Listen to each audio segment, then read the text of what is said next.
there, my sleepy souls. Tonight, we journey through 3,000 years of darkness, following Volturi from ancient Greek scholar to immortal collector of power. The vampire who built an empire on gifts he coveted and ruled through fear disguised as civility, collecting talented vampires like precious artifacts while leaving trail of calculated brutality behind him. I know I shouldn't have to mention this, but if these stories are resonating with you, subscribing would mean the world to me.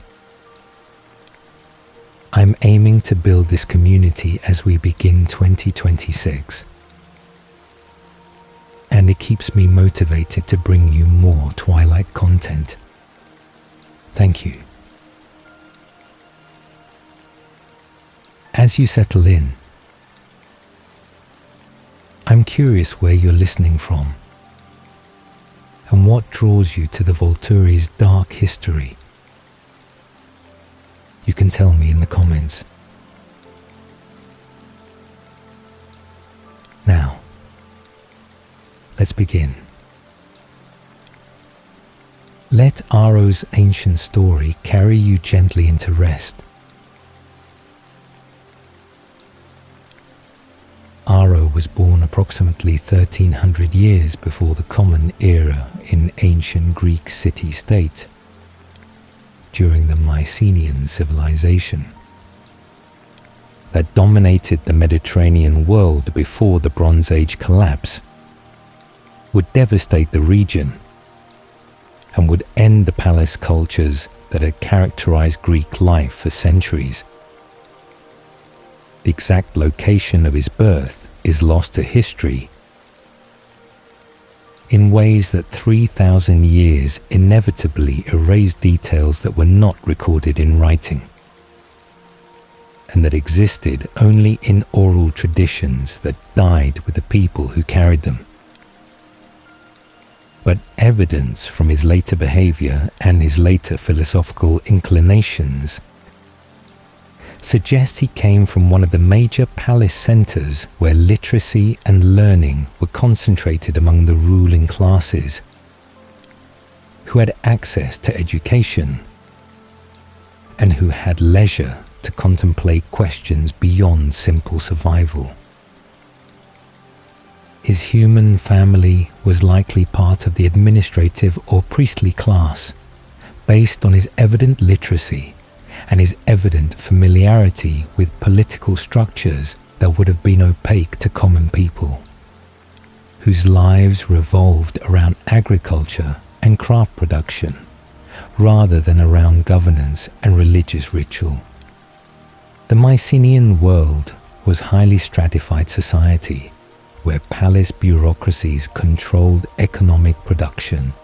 and controlled religious life through elaborate ceremonies that reinforced the power of kings who claimed divine sanction for their rule,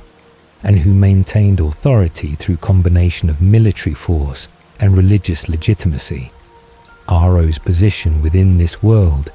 shaped his understanding of how power functioned, and shaped his understanding of how knowledge could be leveraged for control. When those who possessed information about administration or about ritual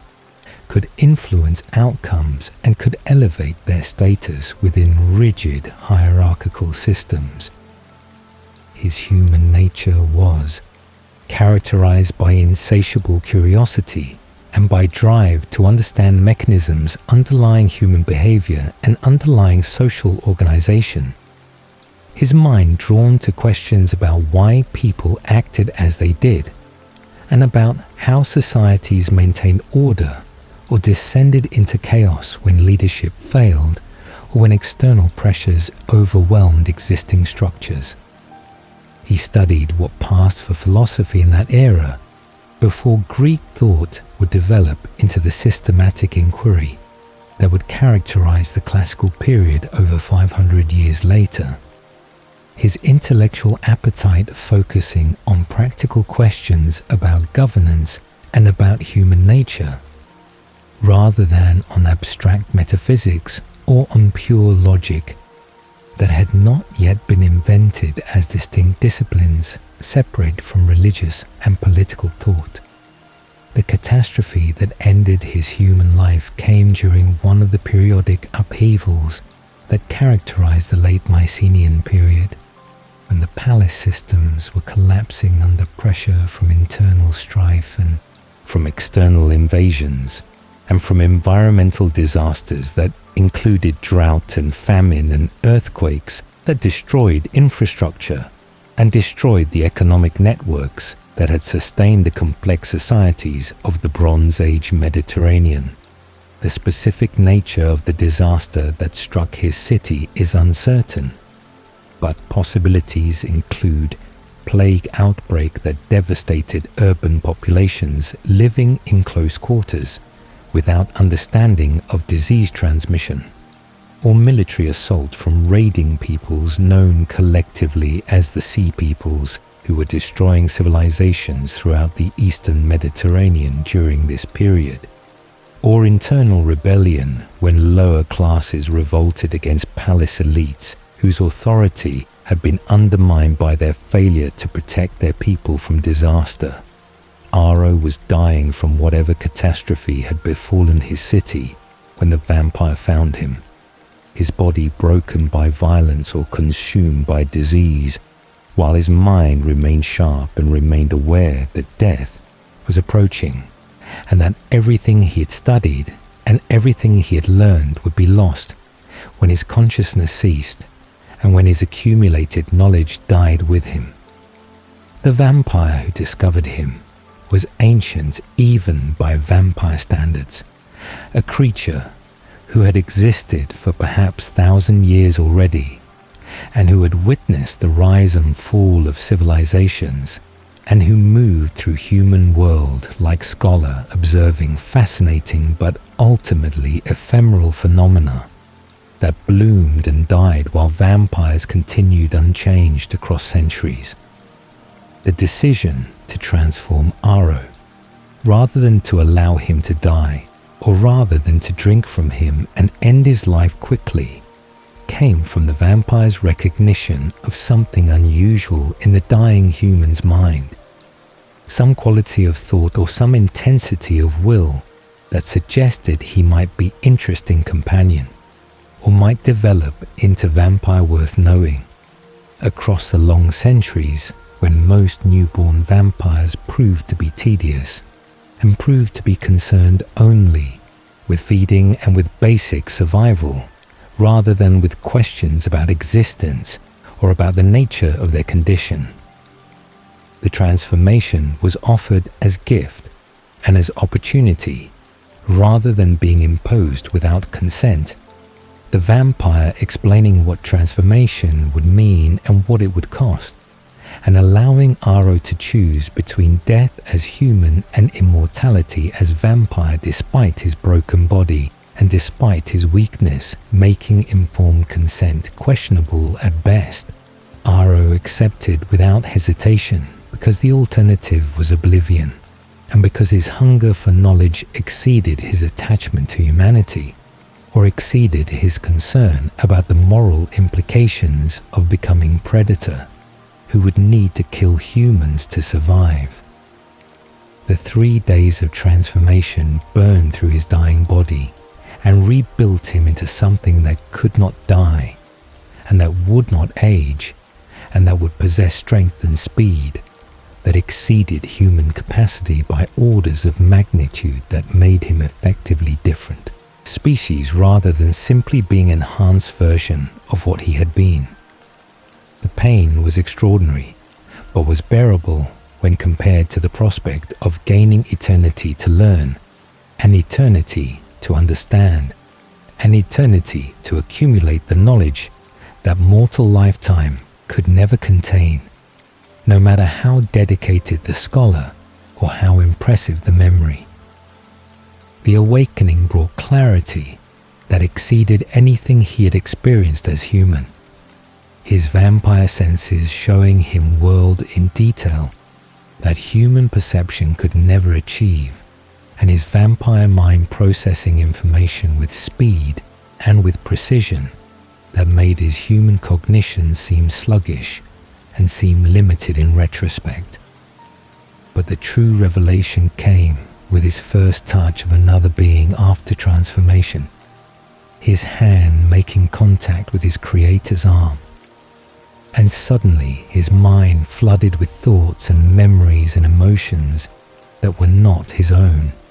but that belonged to the ancient vampire whose entire existence suddenly became available to Aro's consciousness, as if he had lived that existence himself and had access to every moment and every experience and every private thought that the vampire had ever had. The gift of tactile telepathy manifested immediately and manifested completely. Aro's ability to read every thought anyone had ever had simply by touching them, representing power that exceeded simple mind reading and that exceeded even Edward Cullen's telepathy that would develop over 2,000 years later, because Edward could only hear present thoughts, while Aro could access complete mental history of anyone he touched, including memories they had forgotten, and including thoughts they had suppressed, and including knowledge they possessed but did not consciously recall. The implications were immediately apparent to Aro, whose scholarly mind recognized that this gift made him potentially the most informed being in existence, because he could accumulate the knowledge and the experiences of everyone he touched and could build understanding of the world that incorporated perspectives from hundreds or thousands of different lives and different contexts. His creator was fascinated by the manifestation of such powerful gift in newborn vampire. The ancient vampire's own ability being limited to enhanced strength without special mental or sensory powers beyond what all vampires possessed as baseline capabilities. The relationship between creator and created became immediately complicated by the fact that Aro now knew everything about the ancient vampire, including secrets, and including vulnerabilities, and including the loneliness and the boredom that had motivated the transformation of dying human who might provide interesting companionship across the centuries. The dynamic shifted from teacher and student to something more like equals, despite the vast difference in age and in experience, because Aro's gift gave him access to his creator's accumulated knowledge and gave him understanding of vampire nature that normally required centuries to develop through personal experience. The early years of Aro's vampire existence were spent experimenting with his gift and learning its parameters and learning its limitations. His systematic approach to understanding his ability reflecting his scholarly nature and reflecting his recognition that knowledge of how the gift functioned would be essential to leveraging it effectively for whatever purposes he eventually decided to pursue. He discovered that he needed direct skin contact to read thoughts, and that the contact needed to be sustained for at least few seconds to access complete mental history rather than just surface thoughts. The duration required depending on how far back he wanted to search and how thoroughly he wanted to examine the person's memories and experiences. He learned that he could not be deceived by anyone he touched, because lies and deceptions existed in the mind alongside the truth, and he could see both simultaneously and could distinguish between what people claimed to believe and what they actually knew to be true based on their memories and their experiences. The power was intoxicating and was dangerous in ways that Aro recognized intellectually, but did not fully appreciate emotionally during those early decades when he was still adjusting to vampire nature and still developing the control and the judgment that would eventually characterize his leadership style. He touched everyone he encountered and absorbed their thoughts and their memories without always considering whether they wanted their privacy violated or whether they consented to having their entire mental history examined by a stranger who now knew their secrets and their shames and their private thoughts that they had never shared with anyone. The reactions ranged from acceptance among vampires who understood that gifts manifested unpredictably and who recognized that Aro's ability was simply part of what he was, to fear and anger among those who valued their privacy and who felt violated by having their thoughts read without permission and without ability to prevent the intrusion. His creator eventually departed or died under circumstances that are not recorded in any surviving accounts, leaving Aro alone to navigate vampire world without guidance and without protection from the ancient vampire's reputation and the ancient vampire's connections. The solitude was initially challenging, but ultimately proved formative because it forced Aro to rely on his own abilities and to develop his own strategies for survival and for advancement in world. Where older vampires possessed advantages of experience and strength and established territories that made them dangerous to challenge or to offend. His gift became both weapon and shield, allowing him to assess threats accurately by reading potential enemies' capabilities and intentions, while also providing information he could use to negotiate or to manipulate or to avoid conflict, entirely when discretion seemed more prudent than confrontation. The recognition that knowledge equaled power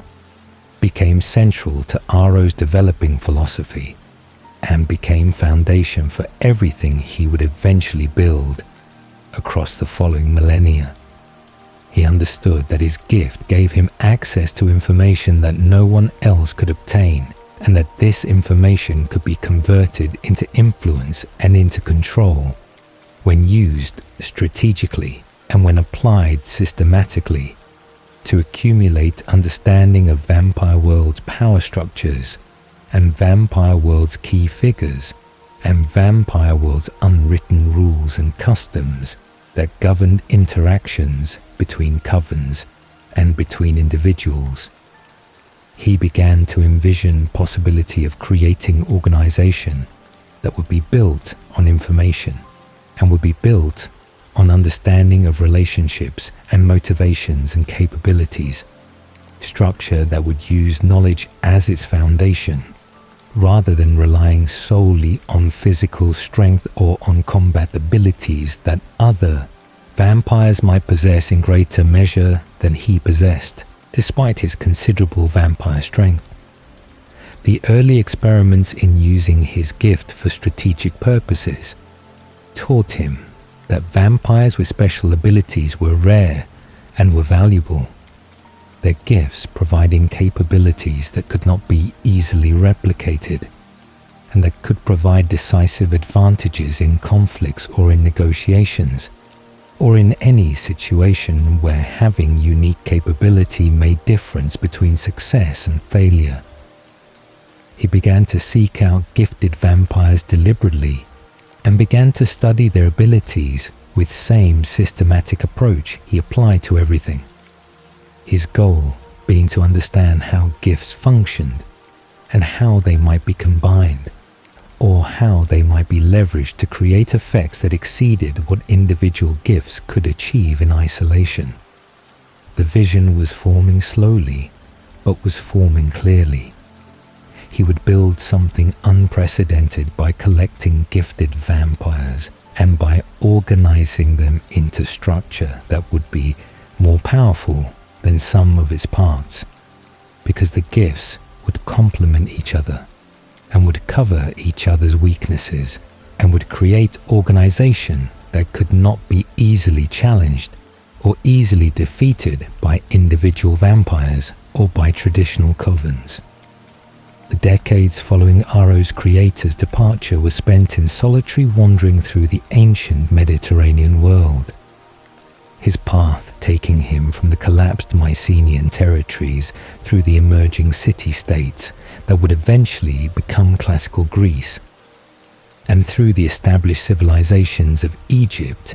and Anatolia and the Levant, where human societies were rebuilding after the Bronze Age collapse had destroyed the old palace systems and had forced populations to adapt to new forms of organization and new technologies, including ironworking that was replacing bronze as the dominant metal for tools and for weapons.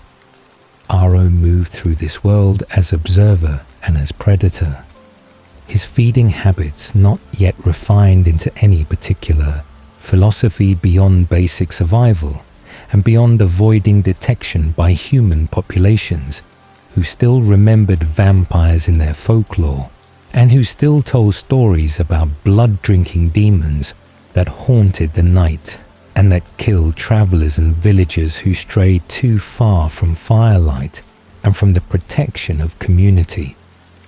His gift allowed him to learn languages rapidly by touching native speakers and absorbing their complete linguistic knowledge, along with their memories and their cultural context.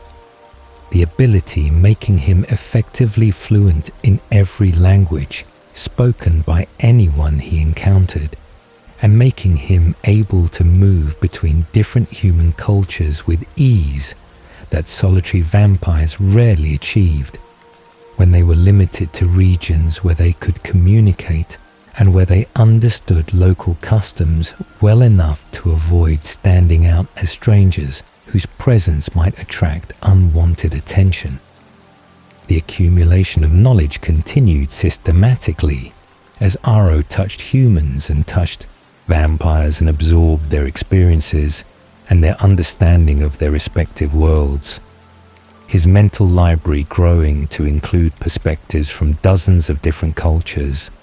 and from hundreds of different individual lives that had been shaped by different circumstances and different beliefs and different relationships to power and to community.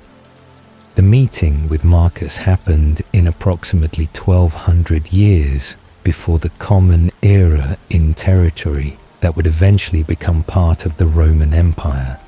but that was currently controlled by various Italic tribes who were beginning to establish the settlements and the alliances that would eventually lead to Rome's founding and to Rome's domination of the Mediterranean world. Marcus was recently transformed vampire whose human life had been spent as warrior and as leader in his tribe before injury in battle had left him dying and had brought him to the attention of the vampire who had transformed him and had then abandoned him to figure out vampire existence without guidance or without explanation, beyond basic information about feeding and about avoiding sunlight that would reveal his nature to any human observers. The isolation and the confusion that characterized Marcus's early vampire existence made him vulnerable and made him receptive to Aro's approach. When Aro recognized in him not just another vampire but potential partner, whose gift of relationship perception was immediately apparent. When Aro touched him and read his thoughts and understood the ability that Marcus possessed but had not yet learned to use consciously or strategically. Marcus's gift allowed him to see the emotional bonds between individuals as visible connections, the strength and the nature of relationships appearing to his perception as tangible things that could be observed and could be analyzed and could be understood in ways that normal observation could never achieve, because people concealed their true feelings and because relationships were complex and were often contradictory with surface appearance, differing dramatically from underlying emotional reality. The ability to perceive relationships accurately made Marcus valuable to Aro, whose own gift told him what individuals thought and what individuals knew, but did not directly reveal the emotional connections between people or the strength of loyalties and bonds that might influence behavior in ways that rational self-interest alone could not predict or could not explain. The complementary nature of their gifts was immediately obvious to Aro, whose strategic mind recognized that combining his knowledge of individual thoughts with Marcus's knowledge of relationship dynamics would create understanding of social structures and power networks that neither gift could achieve in isolation. The partnership formed gradually through conversations and through shared experiences, and through the discovery that they were intellectually compatible in ways that made interaction pleasant rather than tedious. Marcus's more philosophical and more contemplative nature, balancing Aro's more practical and more strategic approach to existence and to questions about purpose and about meaning in immortal life that stretch forward without obvious end or obvious goal, beyond continuing to exist and continuing to feed and continuing to avoid the few things that could actually destroy vampire body and end vampire consciousness permanently. They discussed the possibility of creating something more substantial than simple companionship, some structure or organization that would give their existence purpose beyond individual survival and beyond the aimless wandering that characterized most vampire existence when vampires lived alone or lived in small, unstable groups that formed and dissolved based on temporary convenience or temporary attraction without developing into anything permanent or anything meaningful. Marcus's sister Didyme was still human when Aro first met Marcus, her existence as Marcus's only surviving family member making her important to Marcus in ways that Aro understood intellectually through reading Marcus's thoughts, but that Aro did not fully appreciate emotionally because his own human family had been lost to whatever catastrophe had ended his human life, and because his vampire nature had gradually eroded whatever emotional attachments he had once felt to human connections that seemed increasingly distant and increasingly irrelevant as centuries of vampire existence separated him from his human origins and from human concerns. Didyme was transformed several years into Aro and Marcus's partnership when illness or injury threatened her human life, and when Marcus could not bear to lose his sister and had begged Aro to help him transform her, despite the risks inherent in transformation, and despite the uncertainty about whether she would adapt successfully to vampire existence or whether she would be destroyed by the change in ways that some humans were destroyed when transformation revealed incompatibility between human personality and vampire nature. The transformation succeeded, and Didyme awakened with gift of her own. Her ability to project aura of happiness and contentment, affecting everyone in her presence, and making them feel peaceful and feel satisfied in ways that were artificial, but were pleasant and were welcomed by vampires whose existence was often characterized by boredom or by restlessness, or by the vague dissatisfaction that came from having eternity without having purpose or having goals that required eternity to achieve.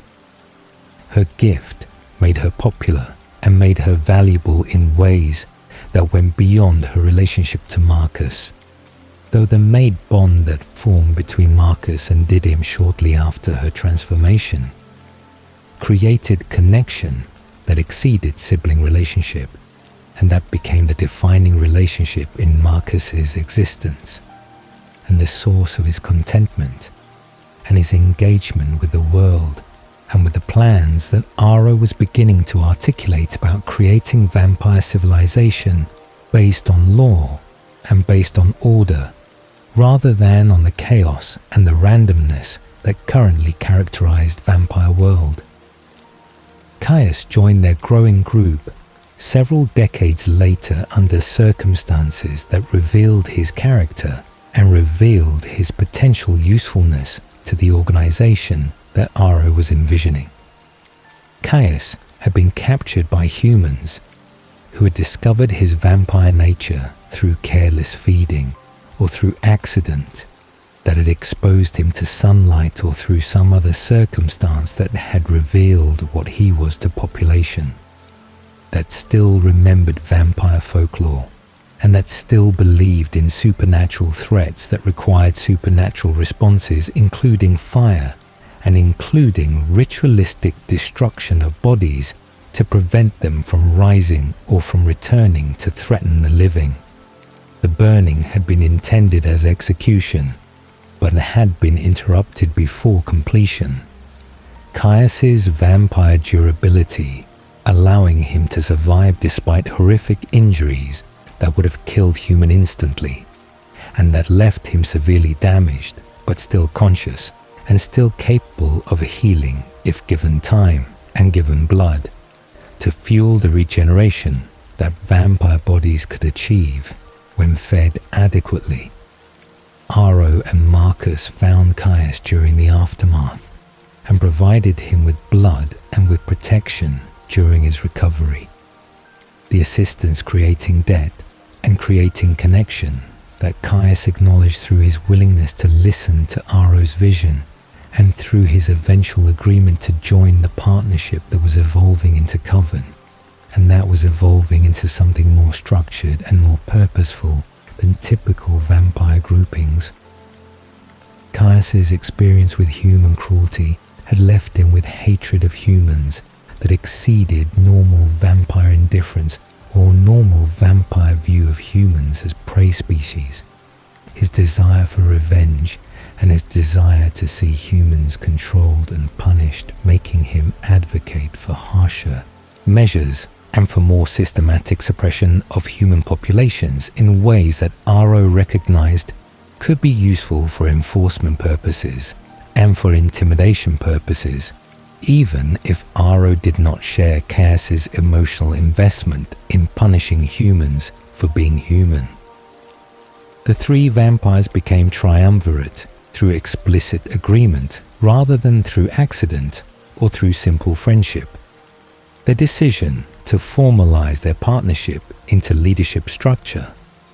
based on their recognition that their combined gifts and their combined perspectives created capability for governance that exceeded what any individual could provide, and that created system where decisions could be debated and could be refined through multiple viewpoints before being implemented. Aro's knowledge through his gift, Marcus's understanding of relationships and loyalties, and Caius's willingness to enforce decisions through violence created balance that was functional even if it was not always harmonious. The tensions between them productive rather than destructive, because they shared fundamental vision of creating vampire civilization that would be ordered and would be stable and would be protected from the chaos and the exposure, risks that threatened vampire existence when individual vampires acted without regard for consequences and without regard for how their actions affected other vampires or affected vampire world security. The addition of mates for Aro and Caius came shortly after the triumvirate formalized their partnership. Sulpicia and Athenodora being transformed specifically to provide the leaders with companions and with the emotional stability that mate bonds supposedly provided, even though the bonds were strategically useful, rather than being romantically necessary from Aro's perspective at least. Sulpicia was beautiful and was intelligent, but was not gifted and was not particularly interested in the political and philosophical questions that consumed Aro's attention, her role being supportive rather than being active in governance or in planning. Athenodora was similarly positioned as Caius's mate and as support rather than as decision-maker. The gender dynamics of ancient world influencing even vampire society structure, despite vampires being theoretically beyond human social conventions and human limitations. The selection of Volterra as their seat of power came after careful consideration of geographic and strategic factors. The Etruscan city, offering defensible position and offering central location in Italian peninsula, that would eventually become important when Rome rose to dominate the region and when Roman roads and Roman infrastructure made travel easier and made communication faster between different parts of the empire. The establishment in Volterra marked the transition from wandering coven to settled power. Their decision to claim territory and to defend it, representing commitment to building something permanent rather than remaining nomadic and remaining reactive to circumstances, rather than shaping circumstances according to their vision and according to their plans. The creation of the first laws required extensive debate and required careful consideration of what behaviors actually threatened vampire civilization versus what behaviors were simply distasteful or were simply contrary to the personal preferences of the triumvirate. The prohibition against immortal children came from recognition that transformed children could not develop the judgment or the control necessary to exist safely in human world without creating exposure risks, their frozen mental and emotional development making them permanently dangerous and making them permanently dependent on creators who could not adequately control them when tantrums or when childish impulses led to destruction, and led to witnesses and led to human populations becoming aware of vampire existence and becoming organized to hunt vampires systematically. The secrecy law followed, logically, from the immortal children prohibition. The recognition that vampire survival depended on humans remaining ignorant or remaining skeptical about vampire existence, making exposure the ultimate crime against vampire civilization, and making anyone who threatened secrecy through carelessness or through deliberate revelation a threat that needed to be eliminated regardless of their intentions or their justifications. The enforcement of these early laws began tentatively and began selectively. The Volturi's reputation not yet established, and their authority not yet accepted by vampire populations who had existed without law and without external authority for millennia, and who resented attempts to impose structure or to impose limitations on their behavior. The first executions were necessary demonstrations that the laws were real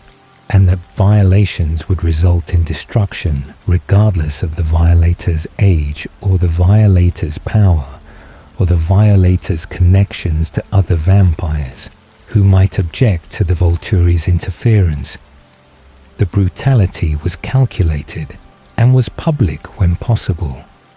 the goal being to create fear and to create understanding that the Volturi possessed both the capability and the willingness to destroy anyone who challenged their authority or who violated the laws that were supposedly created for everyone's benefit, but that also served to consolidate Volturi power and to eliminate potential rivals who might dispute their right to rule. The recruitment of the first Guard members began the process of building military and enforcement capability that would be essential to maintaining Volturi authority across the expanding territory they claimed and across the growing vampire population that was slowly accepting or slowly being forced to accept that the Volturi's vision of ordered civilization was inevitable and was irresistible. Chelsea's arrival was transformative in ways that exceeded even Aro's initial recognition of her gift's value. Her ability to manipulate emotional bonds, allowing the Volturi to bind talented vampires to their service and to prevent defection and to prevent the formation of alternative power centers that might challenge Volturi supremacy. The gift worked by strengthening or by weakening the emotional connections between individuals. Chelsea's manipulation, making Guard members feel intense loyalty to the Volturi, and making them feel disconnected from their previous relationships and from their previous lives in ways that made them willing servants, rather than resentful conscripts who served only under threat of destruction. Corin's gift of addictive contentment complemented Chelsea's relationship manipulation by making service to the Volturi pleasant, and by making Guard members satisfied with their positions and satisfied with their existence in ways that prevented restlessness and prevented the desire to leave or the desire to seek different circumstances. The combination created perfect system for maintaining control, Chelsea binding people emotionally to the Volturi, while Corin made them happy to be bound, the gifts working together to create Guard that was loyal and was effective and was stable across centuries, when normal vampire groupings dissolved through conflict or through boredom, or through the simple restlessness that characterized immortal existence without purpose or without meaning beyond immediate gratification. The mate bond between Marcus and Didyme developed with intensity that was obvious to everyone who observed them, and that was particularly obvious to Marcus himself, whose gift allowed him to see the connection between them as something tangible and something beautiful, and something that exceeded any other relationship he had ever perceived or had ever experienced during his human life or during his vampire existence, before Didym's transformation had created the possibility of this depth of connection and this completeness of understanding. The bond transformed Marcus from the contemplative and somewhat melancholy vampire who had partnered with Aro into someone who experienced genuine joy and genuine contentment, his happiness visible in his demeanor and visible in his increased engagement with the Volturi's projects and with the vision that Aro was systematically implementing through careful planning and through strategic recruitment of gifted vampires who could contribute to the growing power structure. Didym's presence in Volterra made the stronghold feel more like home and more like family rather than simply being base of operations or simply being political headquarters. Her gift of projecting happiness affecting everyone around her and making the atmosphere pleasant and making interactions between Coven members smoother and less fraught, with the tensions that inevitably arose when strong-willed immortals with different perspectives and different priorities attempted to cooperate toward shared goals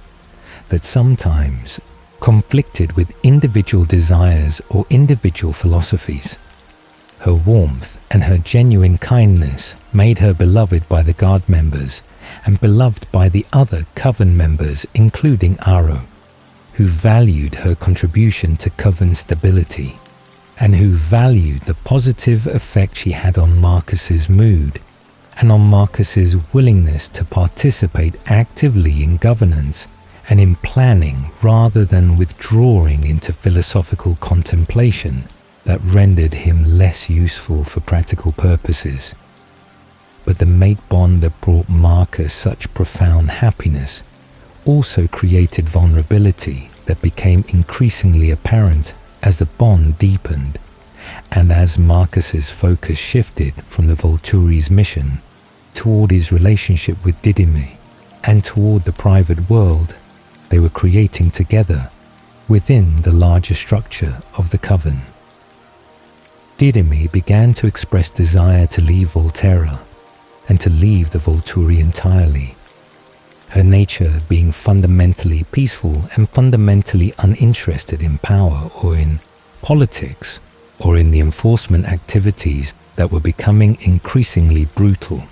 as the Volturi expanded their authority and as resistance required harsher demonstrations and harsher punishments to break the will of vampires who believed they should be free to act without external constraint or without external judgment of their choices and their behaviors. The conversations between Didyme and Marcus about leaving happened privately, but were known to Aro through his periodic touching of Marcus's hand and through his reading of Marcus's thoughts and Marcus's memories that included every conversation and every moment of connection and every plan they were developing for future, away from Volterra and away from the responsibilities and the violence that were becoming defining characteristics of Volturi rule. Marcus was increasingly pulled between his loyalty to Aro and to their shared vision, and his desire to honor Didyme's wishes and to provide her with the peaceful existence she wanted, the conflict-creating tension that Marcus's gift allowed him to see, a strain on his bonds with both Didyme and with Aro, even as those bonds remained strong and remained important to his sense of identity and his sense of purpose. Aro's recognition that losing Marcus would weaken the Volturi significantly came from strategic assessment rather than from emotional panic, his analytical mind calculating exactly how much Marcus's gift contributed to their ability to govern effectively and to identify threats, and to understand the complex relationship networks that characterize vampire society and that required monitoring and required manipulation to prevent the formation of alliances that might challenge Volturi authority or might provide foundation for resistance movements. Marcus's ability to see bonds meant he could identify who was loyal and who was merely compliant, who was genuinely committed to the Volturi, and who was serving under duress or under Chelsea's manipulation, who might defect if opportunity arose, and who would remain stable even under pressure or under temptation to join alternative power structures.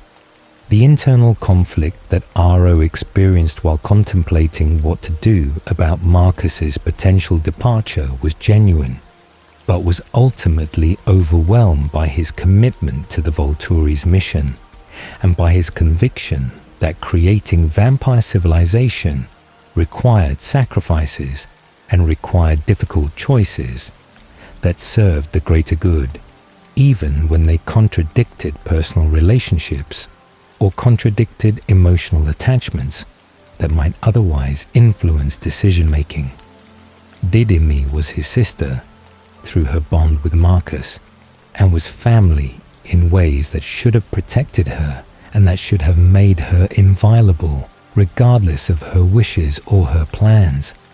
But Aro's pragmatic nature and his willingness to prioritize long-term goals over short-term emotional considerations allowed him to contemplate the unthinkable and allowed him to move from contemplation to planning to execution of plan that would eliminate the problem by eliminating Didyme, while preserving Marcus's presence in the Volturi through means that were brutal and were unforgivable, but that were effective. the decision to kill his own sister to keep Marcus bound to the Volturi represented crossing of moral line that Aro had perhaps been approaching gradually through the violence and the manipulation that characterized Volturi enforcement, but that became undeniable and became definitive through this act of intimate betrayal that demonstrated exactly how far he was willing to go and exactly what he was willing to sacrifice to achieve his vision of ordered vampire civilization. The justification was logical and was strategic, but was fundamentally hollow because no amount of political necessity or no amount of concern for vampire world stability could truly justify murdering innocent person whose only crime was wanting to live peacefully with her mate and whose only threat to the Volturi was the potential departure of one member whose gift was valuable but was not strictly essential when other gifts existed and when other strategies could potentially compensate for Marcus's absence. The planning of Didym's murder required careful consideration of how to execute the act without revealing his involvement and without creating suspicion that might turn Marcus against him or might turn other coven members against him if they learned that he had killed his own sister for political convenience and for strategic advantage. The method needed to appear as accident or as attack by outside force. The deception necessary because Marcus would never forgive the truth, and because the mate bond would be replaced by hatred and by desire for vengeance if Marcus learned that Aro had deliberately destroyed the person Marcus loved most and had destroyed the relationship that had given Marcus's existence meaning and had given Marcus reason to continue existing when immortality without Didymy would seem unbearable and would seem pointless. The execution of the plan happened swiftly and happened without witnesses beyond Aro himself, the details remaining deliberately vague in canon and remaining ambiguous in ways that allow for multiple interpretations of exactly how Didym died and exactly what Aro did to ensure her destruction, while maintaining plausible deniability about his involvement.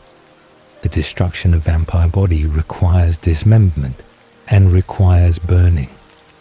The violence necessary to truly end vampire existence, ensuring that the act was brutal regardless of how Aro chose to accomplish it, and regardless of whether he tried to make it quick or whether he allowed himself to be thorough in ways that reflected his anger at being forced into this position, or his resentment of Didymy for threatening the Volturi's stability through her innocent desire for peaceful existence. Marcus's grief when he learned of Didym's death was absolute and was devastating, his gift showing him the severing of the mate bond as visible destruction of the most important connection in his existence, and as loss that exceeded anything he had experienced during his human life, or during his vampire existence before Didymy had been transformed and had become his mate. The bond's absence left void that could not be filled, and left emptiness that Marcus would carry forward through millennia of continued existence that he no longer wanted, but that he could not end because Aro needed him, and because Chelsea's gift and Corin's gift were deployed immediately to keep him functional and to keep him present, even when he wanted nothing more than to follow Didym into destruction and into whatever lay beyond vampire consciousness when body was destroyed and when existence ceased. Corin's contentment gift kept Marcus from actively seeking his own destruction. The artificial satisfaction creating baseline emotional state that prevented the worst of the suicidal impulses while allowing the grief and the emptiness to persist as constant background that characterized Marcus's existence from that point forward, across 3,000 years of empty service to organization whose mission he no longer believed in, and whose leader he would hate if he were capable of feeling hatred or feeling anything beyond the muted emotions that Corin's gift allowed him to experience. Chelsea's manipulation ensured that Marcus could not leave despite his desire to depart, and despite his complete lack of interest in the Volturi's activities or in governance, or in anything beyond sitting in his throne and waiting for eternity to pass and hoping that eventually something would happen that would release him from obligation and would release him from existence that had become burden rather than gift. The secret that only Aro knew with certainty was that he had murdered his own sister to preserve the Volturi's power and to keep Marcus's gift available for strategic use regardless of Marcus's wishes, or regardless of Marcus's happiness, or regardless of any consideration beyond utility and beyond political necessity. Chelsea might have known or might have suspected based on her observations and based on the timing and based on Aro's lack of genuine grief. But if she knew, she kept the knowledge to herself because revealing it would serve no purpose and would potentially threaten her own position if Aro decided that witnesses to his crime needed to be eliminated to ensure the secret remained secure. The systematic expansion of Volturi influence across the vampire world during the centuries following Didym's murder required patience and required strategic thinking that leveraged Aro's gift for reading thoughts and Marcus's gift for perceiving relationships to identify power structures and to identify key individuals whose allegiance or whose destruction would advance Volturi authority and would establish their vision of ordered civilization as inevitable and as irresistible to vampires who had previously lived without law and without external constraint on their behavior or their choices. The process was gradual and was methodical, each action calculated to maximize impact while minimizing resistance and minimizing the risk that premature confrontation would unite disparate vampire populations against the Volturi before the Volturi had accumulated sufficient power and sufficient loyal guard members to prevail in large-scale conflict that might determine whether vampire civilization would be ordered or would remain chaotic. The establishment of the Guard as military and enforcement arm of Volturi authority began with the recruitment of vampires whose physical capabilities or whose special gifts made them valuable for combat or for intimidation or for the specialized tasks that enforcement required when dealing with vampires who were stronger than humans by orders of magnitude and who could not be controlled through normal means of coercion or persuasion. Felix was among the early recruits, his exceptional physical strength making him a formidable fighter even by vampire standards, and making him useful for situations that required direct confrontation or required physical restraint of vampires who resisted peacefully or who attempted to flee rather than submit to Volturi judgment. His loyalty was secured through Chelsea's gift and through the structure and the purpose that serving the Volturi provided after centuries of aimless existence that had lacked meaning or had lacked direction beyond basic survival and basic satisfaction of vampire appetites. The recruitment strategy focused intensely on identifying gifted vampires whose abilities could be acquired and could be incorporated into the Volturi's growing arsenal of capabilities that would eventually make them effectively unbeatable through conventional means and would make resistance futile when the Volturi could counter any strategy and could penetrate any defense. Through the combination of gifts that worked together, to create effects that exceeded what individual abilities could achieve in isolation. Aro's gift allowed him to identify whether vampires possess special abilities simply by touching them and reading their thoughts and their memories. His systematic approach involving making contact with every vampire he encountered, to catalogue their capabilities and to determine whether they were worth recruiting or worth destroying, if they posed potential threat, or if they possessed abilities that could be turned against the Volturi if left in unfriendly hands. The growing tension between the Volturi and the Romanian coven, led by Stefan and Vladimir, represented the major obstacle to complete Volturi dominance and represented the major threat to Aro's vision, because the Romanian vampires ruled their territory openly and ruled through fear, and ruled through the displays of power and the maintenance of human slaves and the creation of vampire armies that violated every principle the Volturi claimed to uphold regarding secrecy and regarding restraint and regarding the separation between vampire world and human world that was necessary to prevent organized human resistance and to prevent exposure that could threaten vampire existence if humans developed effective countermeasures or effective weapons. The Romanians' castle was magnificent and was ostentatious, the structure serving as monument to their power and as demonstration that vampires could rule humans directly, rather than hiding in shadows and rather than pretending to be human or pretending to be myths that humans could dismiss as superstition. The ideological conflict between the Volturi's vision of hidden civilization and the Romanians' vision of open rule could not be resolved through negotiation or through compromise, because the fundamental assumptions were incompatible, and because each side viewed the other's approach as threatening vampire survival through different mechanisms. The Volturi believing exposure would lead to organized human resistance, while the Romanians believing that vampire superiority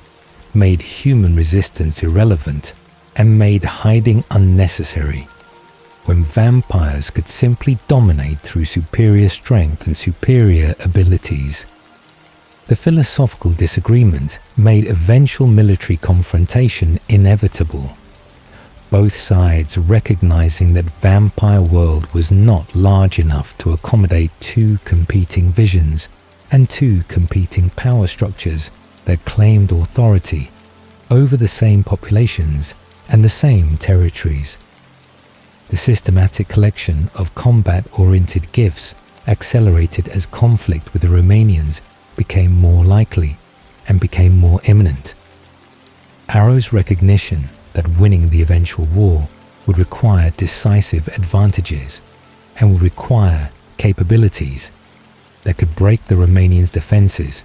and could destroy their guard and could eliminate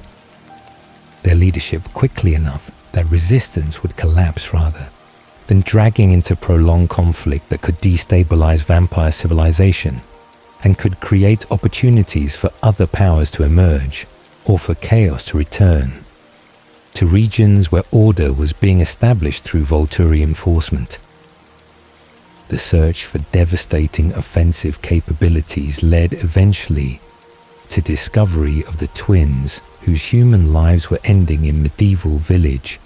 where superstition and fear had identified them as witches and had condemned them to burning that would have killed their human bodies, but that Aro interrupted through transformation that saved their lives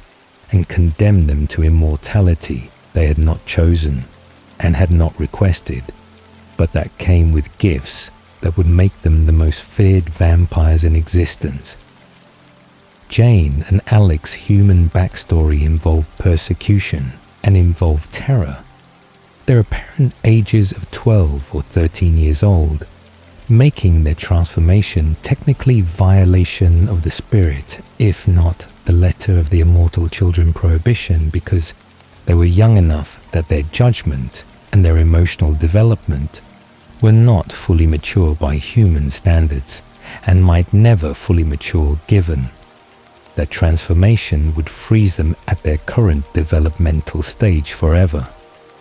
But their gifts manifested immediately upon transformation and manifested with power that exceeded anything Aro had encountered in millennia of meeting gifted vampires and of cataloguing abilities. Jane's gift of pain illusion, allowing her to incapacitate any vampire regardless of their strength or their experience, simply by making them believe they were experiencing agony that was overwhelming and that was unbearable.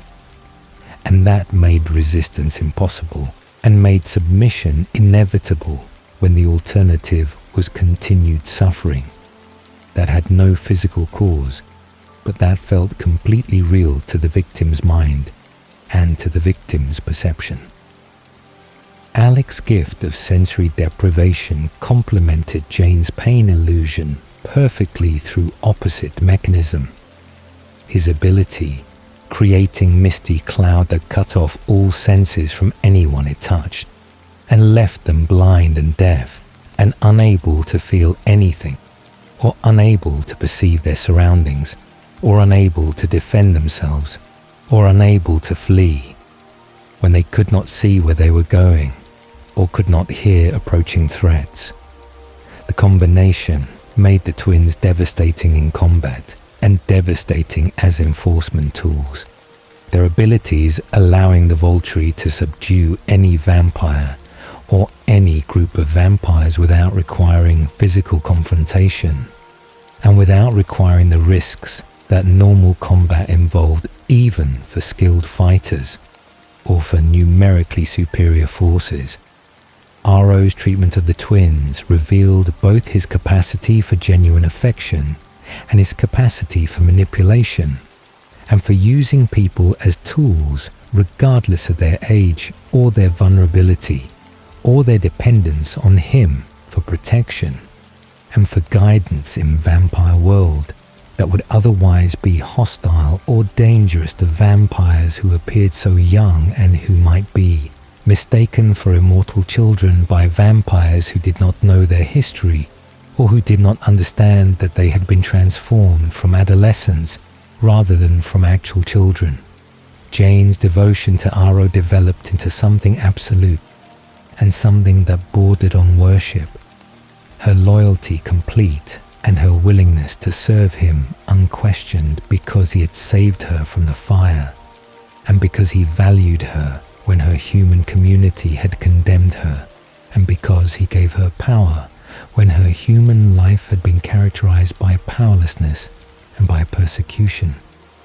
Alec's attachment to Jane and his attachment to the Volturi came primarily through his bond with his sister, his protective instincts, and his desire to keep Jane safe, making him willing to serve organization that protected them both, and that gave them purpose, and that gave them place in world that would otherwise have no place for vampires who looked like children, but who possessed abilities that made them more dangerous than ancient vampires with millennia of experience. The acquisition of other specialized gifts continued systematically throughout the centuries, each addition to the guard strengthening the Volturi's capabilities and strengthening their reputation as organization that possessed every possible advantage and that could not be defeated through conventional means or through conventional strategies. Dimitri's tracking ability allowed the Volturi to find anyone anywhere in the world once he had encountered them, or once he had been given description, or once Aro had read someone's memory of the target. The gift making escape impossible and making hiding futile when the Volturi decided someone needed to be found for judgment or for recruitment or for elimination. Felix's pure physical strength exceeded even normal vampire strength by significant margin. his combat abilities making him valuable for situations requiring direct confrontation, or requiring the kind of brute force that could overcome numerical disadvantages, or could break through defenses that relied on physical barriers or physical resistance. Renata's shield ability provided protection for Aro specifically, her gift creating confusion in attackers that made them unable to target him accurately, or unable to reach him even when they intended to strike or intended to destroy him. The defensive capability ensuring that Aro's personal safety was secure even in situations where his presence might otherwise create vulnerability or might otherwise make him target for assassination attempts or for attacks by vampires who viewed him as architect of Volturi authority and who believed that killing him would destabilize the organization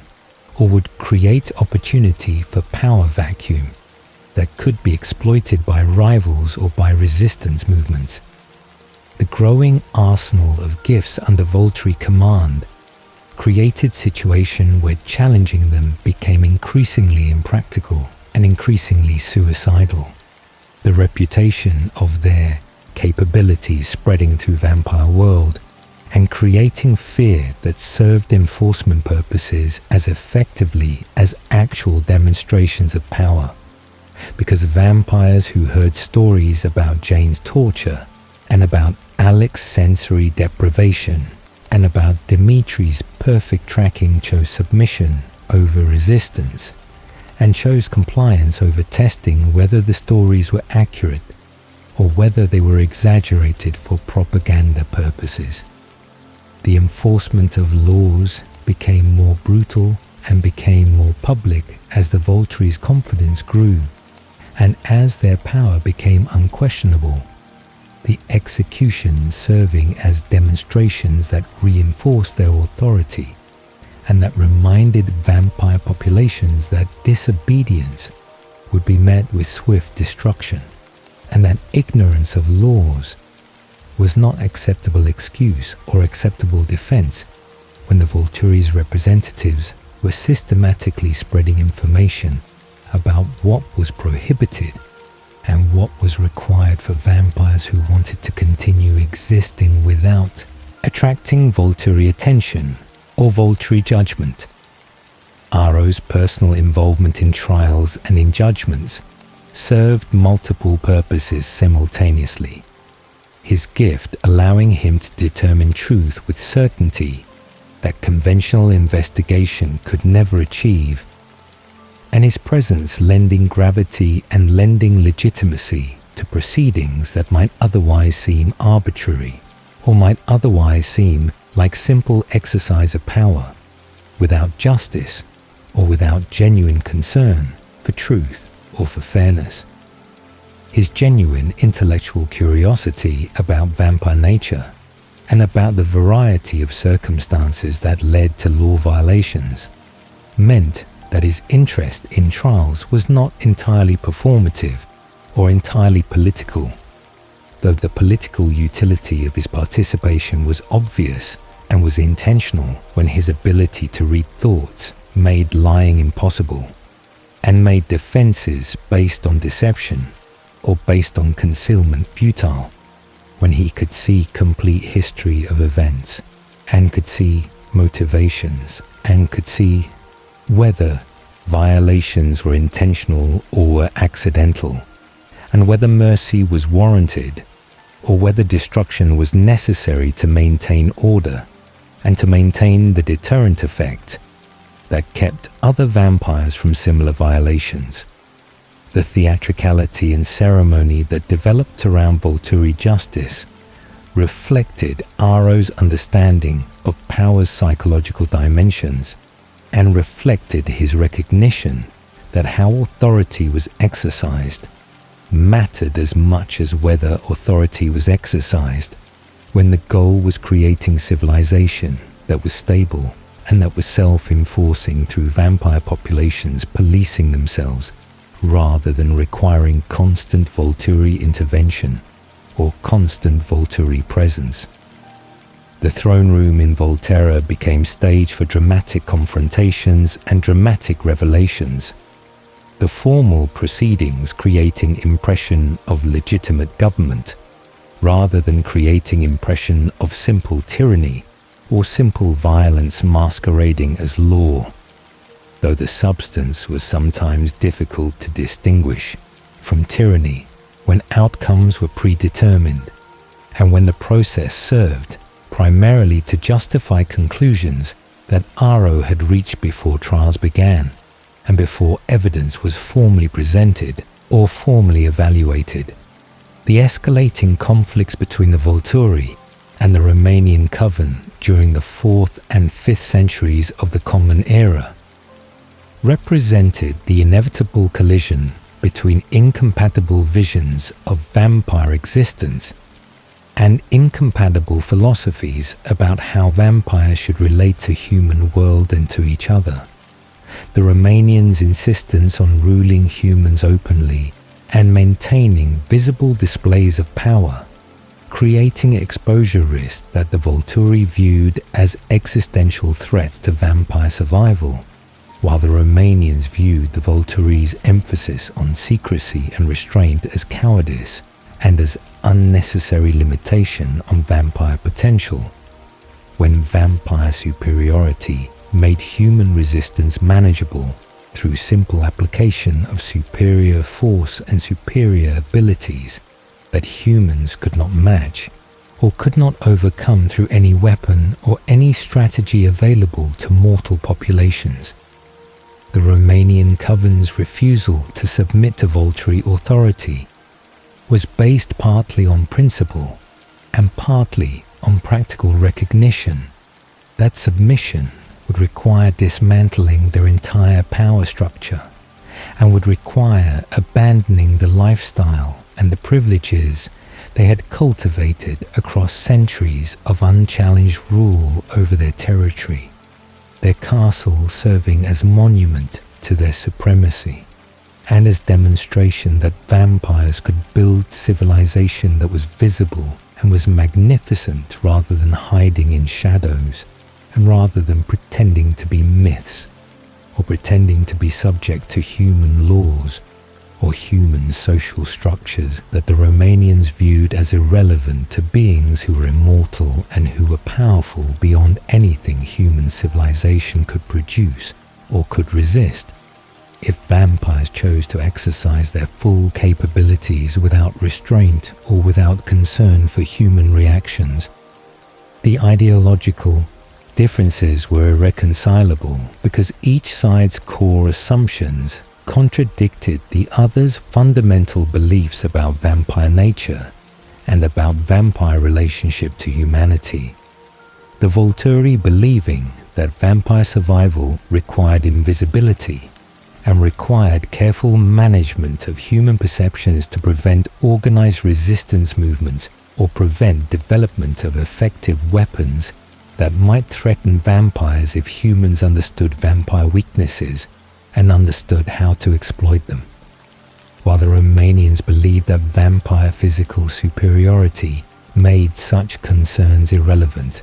because humans had always known about vampires and had always feared vampires and had never succeeded in eliminating vampire populations despite centuries of trying through various methods that had proven ineffective against opponents who were faster and stronger and more durable than any human fighter or any human weapon could match. The Romanians' crucial mistake was their creation and deployment of immortal children as weapons and as demonstrations of their power. The transformed children serving multiple purposes, including proving that the Romanians could break taboos that other vampires respected, and including creating forces that were difficult to control but that were devastating in combat, when their unpredictability and their lack of restraint made them dangerous to enemies and occasionally dangerous to allies, when their frozen mental development and their inability to learn judgment or learn control made them effectively time bombs that would eventually create exposure incidents or create disasters that would threaten vampire civilization stability. The immortal children provided Aro with perfect moral justification for war against the Romanians, the law against creating such children being foundational to Volturi philosophy and being supported by most vampire populations who recognized the danger, even if they resented Volturi authority in other contexts, or resented other Volturi, laws that seemed arbitrary or seemed designed primarily to consolidate power rather than to serve legitimate safety purposes. The planning of the assault on Romanian stronghold required months of preparation and required diplomatic efforts to build a coalition of vampire covens who would support Volturi action against the Romanians, either through active participation in the attack or through passive support that involved not defending the Romanians and not interfering with Volturi operations in territory that might be claimed by neutral covens or by vampires who preferred to avoid involvement in conflicts between major powers. Aro's gift proved invaluable for diplomatic negotiations because he could read potential allies' thoughts and could determine their true intentions and could assess whether they would remain loyal during actual conflict, or whether they would defect or would attempt to exploit the situation for their own advantage when both major powers were focused on each other and were vulnerable to opportunistic attacks or opportunistic territorial expansion. The coalition that assembled represented unprecedented cooperation among vampire covens who normally avoided each other, or who maintained careful distances based on territorial boundaries and based on mutual suspicion that characterized vampire social dynamics when every vampire was a potential threat, and when cooperation created vulnerabilities that could be exploited by partners who might prove untrustworthy or might prove to have hidden agendas that conflicted with stated goals or stated commitments. The alliance was fragile and was maintained primarily through shared interest in eliminating the Romanian threat and through shared belief that the Volturi's vision of ordered civilization was preferable to Romanian chaos, even if the Volturi's methods were harsh, and even if Volturi authority would eventually constrain freedom that vampire populations currently enjoyed in regions where Volturi influence was limited or was contested. The siege of the Romanian castle represented the largest vampire military engagement in recorded history. The concentration of vampire forces creating a situation that was unprecedented and that was dangerous because so many predators in close proximity created tensions and created potential for conflicts within the coalition that might fragment the attacking force or might create opportunities for the Romanians to divide their enemies and to defeat them separately when unified assault might have proven irresistible. The battle itself was brutal and was prolonged despite the Volturi's advantages in gifts and in preparation. The Romanian Guard, fighting with desperation, that came from defending their home and defending their way of life and defending their leaders who had ruled for centuries and who represented stability and continuity in vampire world that was otherwise characterized by constant change and constant uncertainty. Jane and Alex's decisive role in breaking the Romanian defenses demonstrated why Aro had valued them so highly and why their gifts made them worth the risks involved in transforming adolescents who might have proven unstable or might have proven difficult to control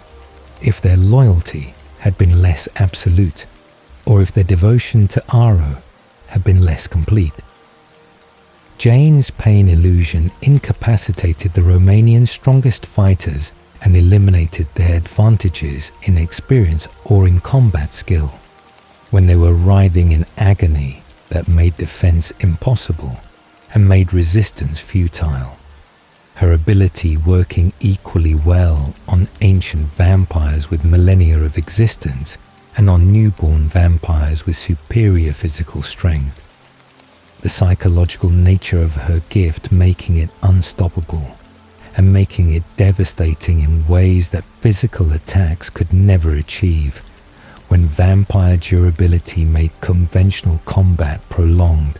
and made victories difficult to secure without overwhelming numerical advantages.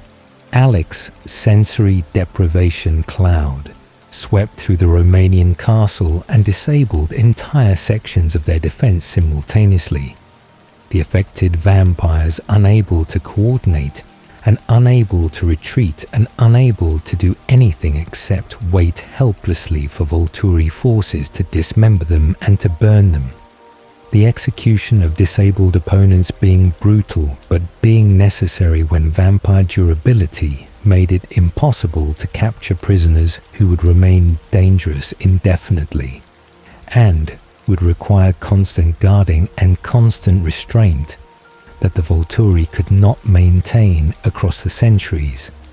when they had other priorities and other territories requiring attention and requiring enforcement. The systematic destruction of the Romanian Guard and their supporters took days of continuous combat and continuous execution.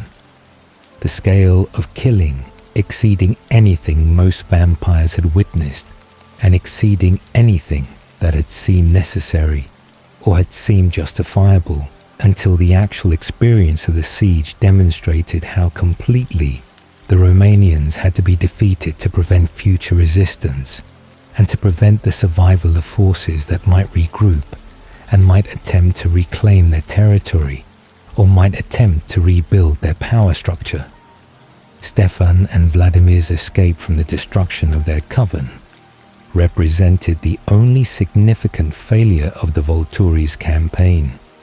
The two Romanian leaders managing to flee before the final assault destroyed their throne room and destroyed their remaining loyal guards, who fought to create time for their leaders to escape and who died buying moments that allowed Stefan and Vladimir to survive when everyone else perished in flames that consumed the castle and consumed the evidence of Romanian rule. The survival of the two leaders meant that the Romanian threat was diminished but was not eliminated. Their continued existence across subsequent millennia, serving as reminder that the Volturi's victory was complete but was not absolute, and that resistance to their authority was possible even if it was futile, and even if it was limited to bitter survival and bitter remembrance of lost power and lost glory. The destruction of the Romanian castle was symbolic and was thorough. The Volturi forces razing the structure and burning everything that could burn and scattering the stones and erasing the physical evidence of vampire rule that had been visible to human populations and that had made vampire existence undeniable fact, rather than uncertain legend or uncertain folklore that humans could dismiss as superstition. The erasure served multiple purposes, including eliminating the exposure risk that the castle represented, and including demonstrating that the Volturi's power extended to changing physical landscape and to rewriting history when necessary to serve their goals and to serve their vision of vampire civilization that existed hidden from human awareness and hidden from human historical records that might preserve knowledge of vampire existence across generations that might eventually develop effective countermeasures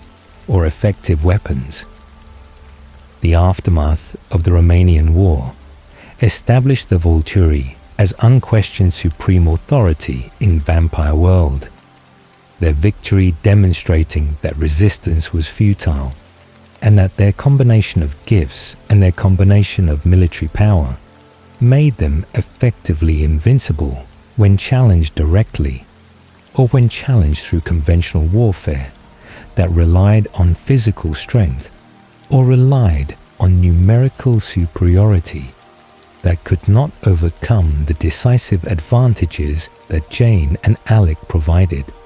and that other gifted guard members reinforced through their specialized capabilities. The systematic hunting of remaining immortal children across the vampire world during the decades following the Romanian defeat served both as enforcement of the law and as demonstration that the Volturi would pursue violations anywhere and would destroy violators regardless of their ignorance or regardless of their distance from Volterra, or regardless of their previous lack of contact with Volturi authority that might have left them genuinely unaware that immortal children were prohibited. Aro's personal participation in mercy killings of vampires who had created immortal children without knowing the law revealed complexity in his character, and revealed that his enforcement of rules was not purely sadistic or purely political, but was based at least partly on genuine belief that the laws serve necessary purposes and that violations threaten vampire civilization regardless of violators' intentions or violators' knowledge. The brutality of destroying creators who had acted in ignorance was justified through argument that ignorance could not be accepted as excuse, because allowing such exception would create incentive for vampires to deliberately remain ignorant of laws and to claim lack of knowledge as defense when accused of violations that might otherwise result in their destruction. The principle that ignorance was no excuse became foundational to Volturi enforcement and became standard that was applied consistently across subsequent centuries when vampires were expected to know the laws and were expected to comply, regardless of whether they had been explicitly informed or whether they had encountered Volturi representatives who could have explained what was required and what was prohibited. The establishment of the Volturi as supreme power created new problems that success inevitably created. The achievement of total victory, meaning that the mission that had united the triumvirate and that had given their existence purpose was largely completed and was replaced by maintenance and by administration that lacked the urgency and lacked the clarity of purpose that had characterized the struggle against the Romanians and the struggle to establish vampire civilization based on law rather than based on chaos. Aro's satisfaction with achieved vision was real but was incomplete. His restless mind already seeking new challenges and new goals that would require the same strategic thinking and the same systematic approach that had built the Volturi into unassailable power, but that now had no obvious direction or no obvious application when the major threats had been eliminated and when Vampire World had accepted Volturi authority as inevitable fact rather than as contested claim. The long middle centuries of Volturi supremacy from approximately 500 of the Common Era through 1800 stretched across more than a millennium of routine enforcement and routine demonstrations of power that maintained vampire civilization stability, but that lacked the drama and lacked the purpose that had characterized the struggle against the Romanians and the struggle to establish laws that vampire populations would accept and would follow without requiring constant supervision or constant threat of destruction for minor violations or for technical infractions that did not threaten secrecy or did not threaten the fundamental order that the Volturi had created through violence and through systematic elimination of anyone who challenged their authority or their vision. Aro's growing boredom with administrative duties became increasingly apparent as the centuries passed, without significant challenges and without significant threats that required his strategic mind or required his ability to read thoughts and to understand complex situations through direct access to every relevant perspective and every relevant piece of information that touching key individuals could provide. The trials became repetitive and became predictable. The same types of violations occurring again and again, as vampires created immortal children out of loneliness or out of desire for companions who would never leave them, or as vampires exposed themselves to humans through carelessness or through feeding patterns that created suspicion or created legends that threatened to become too specific and too accurate to be dismissed as folklore, or to be dismissed as superstition by human populations who might organize resistance if they understood vampire weaknesses and understood how to exploit them effectively. The predictability of vampire nature manifested itself through repetitive patterns, where the same crimes produced the same punishments across centuries that blurred together into undifferentiated stretch of maintenance and administration that required Aro's presence but did not require his full capabilities or his full attention, when outcomes were predetermined by laws that were clear and by precedents that had been established through thousands of previous cases that had created jurisprudence that was consistent and that was inflexible when consistency served the purpose of making Volturi rule predictable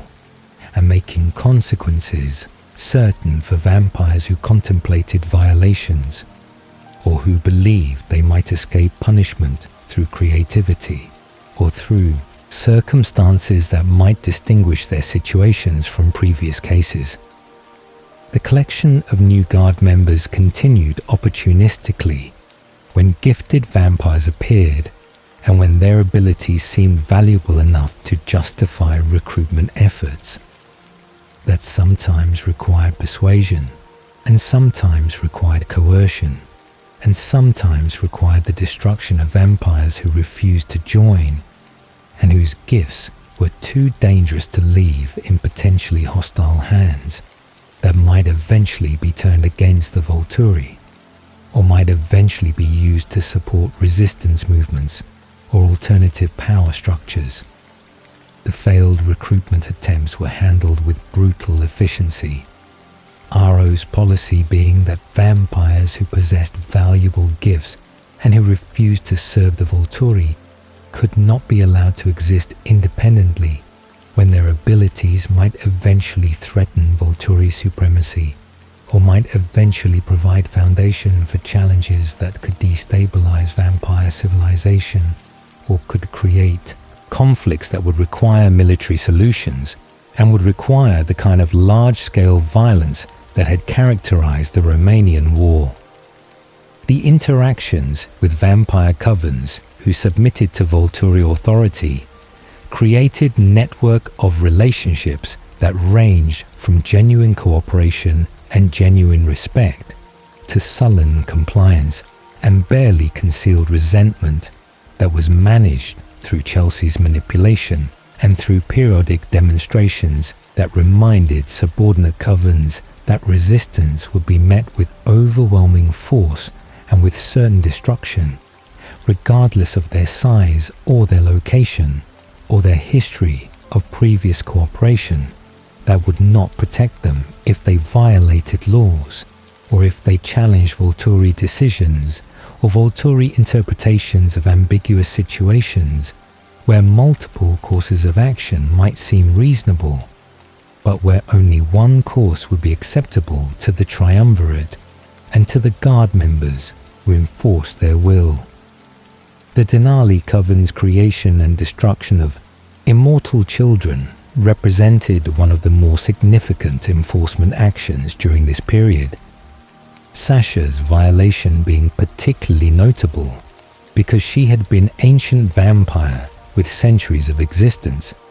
and with clear understanding of the laws and clear knowledge that creating immortal children was absolutely prohibited without exceptions and without circumstances that would justify such creation regardless of the creator's motivations or the creator's loneliness or the creator's desire for family that could not be satisfied through adult companions or through the normal methods of building covens based on mutual interests and mutual compatibility. Her execution was swift and was public, the message being sent to vampire populations that age and experience did not protect violators, and that ancient vampires would be destroyed as readily as newborn vampires when they broke fundamental laws that protected vampire civilization from exposure and from the chaos that immortal children inevitably created through their frozen development and their inability to learn control or learn judgment. Aro's decision to spare Tanya and Kate and Irina, despite their presence in Sasha's household, and despite their potential complicity in concealing the immortal children, represented rare moment of mercy that surprised observers, and that suggested Aro's enforcement was not purely mechanical, or purely driven by adherence to strict principles that allowed no consideration of circumstances or consideration of whether destruction served any purpose beyond demonstrating power and demonstrating the certainty of punishment for violations regardless of the violator's personal situations or personal relationships to their creators. The sisters' survival came with conditions and came with understanding that future violations or future proximity to violations would result in their immediate destruction without further mercy or further consideration of their previous cooperation or their previous acceptance of Volturi authority. The Egyptian coven led by Amun represented different type of relationship with the Volturi. Amun's strategic submission and Amun's careful avoidance of anything that might attract Volturi attention or might create pretext for Volturi intervention in his territory, reflecting his understanding of how power worked and his recognition that the Volturi could not be defeated through direct confrontation and could not be resisted through open defiance when their gifts and their military capabilities made them effectively invincible against conventional opposition. His fear of Aro specifically came from his recognition that Aro's gift made privacy impossible and made deception futile when touching someone's hand, revealed every secret and revealed every hidden ambition, and revealed every private thought that might indicate disloyalty or might indicate plans that conflicted with Volturi interests or Volturi vision of vampire civilization. Amun's creation of Dimitri and subsequent loss of him to Volturi recruitment represented the kind of outcome that made other coven leaders reluctant to create gifted vampires, or reluctant to allow gifted vampires to develop their abilities fully. When doing so, might attract Volturi attention and might result in forced recruitment that would weaken the original coven and would strengthen the Volturi, while the original creator received nothing except perhaps vague promises of future consideration or future favorable treatment that might never materialize and that could not be enforced when the Volturi held all the power, and when appeals to fairness or appeals to property rights were meaningless in world, where might made right, and where the Volturi's interpretation of laws and customs was the only interpretation that mattered regardless of precedent or regardless of traditions that predated Volturi rule. The reputation that developed around Aro and around the Volturi generally made covens fear contact with Volterra and made them avoid situations that might require them to present themselves for judgment or to present themselves for any interaction that would involve Aro touching them and reading their complete mental histories and learning their secrets and learning their private opinions about Volturi rule that might range from genuine respect to barely concealed contempt that could become dangerous if expressed openly or if discovered through the kind of comprehensive mind reading that Aro's gift enabled. The isolation that absolute power created was both strategic advantage and strategic disadvantage. The fear keeping potential rebels quiet, but also preventing the kind of voluntary cooperation and voluntary information sharing that might have made Volturi rule more effective and might have made enforcement less necessary when covens police themselves and when vampire populations internalized the laws and accepted them as legitimate rather than accepting them as imposed. Constraints that would be violated whenever opportunity presented itself and whenever the risk of detection seemed acceptably low. Marcus's continued apathy and empty presence in the triumvirate became more pronounced as centuries passed without Didyme and without any prospect of finding meaning or finding purpose in existence that stretched forward infinitely, without the relationship that had made immortality bearable and had made vampire nature acceptable when shared with mate who understood him and who loved him and who provided emotional anchor that gave his existence structure and gave his perceptions of relationships relevance beyond their political utility or their strategic implications. His participation in trials was minimal and was mechanical, his judgments typically favoring mercy when Caius favored destruction, and when Aro weighed considerations that Marcus no longer cared about because outcomes did not matter, and because vampire civilization's stability did not matter, when his personal existence was empty and was meaningless, beyond the daily experience of continuing to exist despite wanting nothing, except the release that destruction would provide if anyone were willing to grant him that mercy. Caius's increasing sadism and growing enthusiasm for executions represented the opposite trajectory from Marcus's withdrawal. His enjoyment of violence and his enjoyment of exercising power through destruction becoming more obvious and becoming more concerning to Aro, who recognized that excessive brutality could undermine Volturi legitimacy and could make their rule seem tyrannical, rather than seeming necessary when enforcement appeared motivated by cruelty, rather than motivated by genuine concern for vampire civilization stability or vampire civilization security. The balance between the three leaders became increasingly unstable as their divergent responses to centuries of unchallenged power pulled them in different directions. Marcus wanting nothing and caring about nothing. Caius wanting more violence and more demonstrations of power. And Aro trying to maintain the vision and maintain the structure while dealing with the growing recognition that victory had brought stagnation and had brought the kind of purposelessness that success inevitably created when the mission was accomplished and when no new challenges appeared to replace the old ones. The gifts Aro still desired but had not acquired became focus of his attention during the long centuries when routine enforcement provided little intellectual stimulation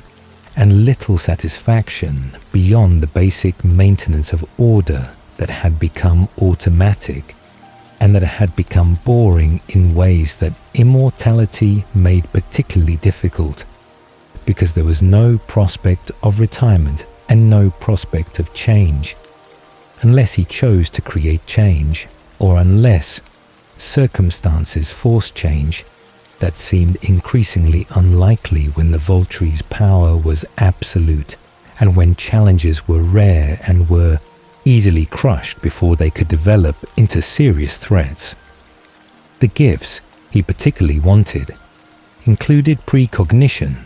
that would allow him to see future possibilities and to plan with certainty rather than with strategic calculation, based on incomplete information, projection abilities that would allow him to share thoughts or share experiences with others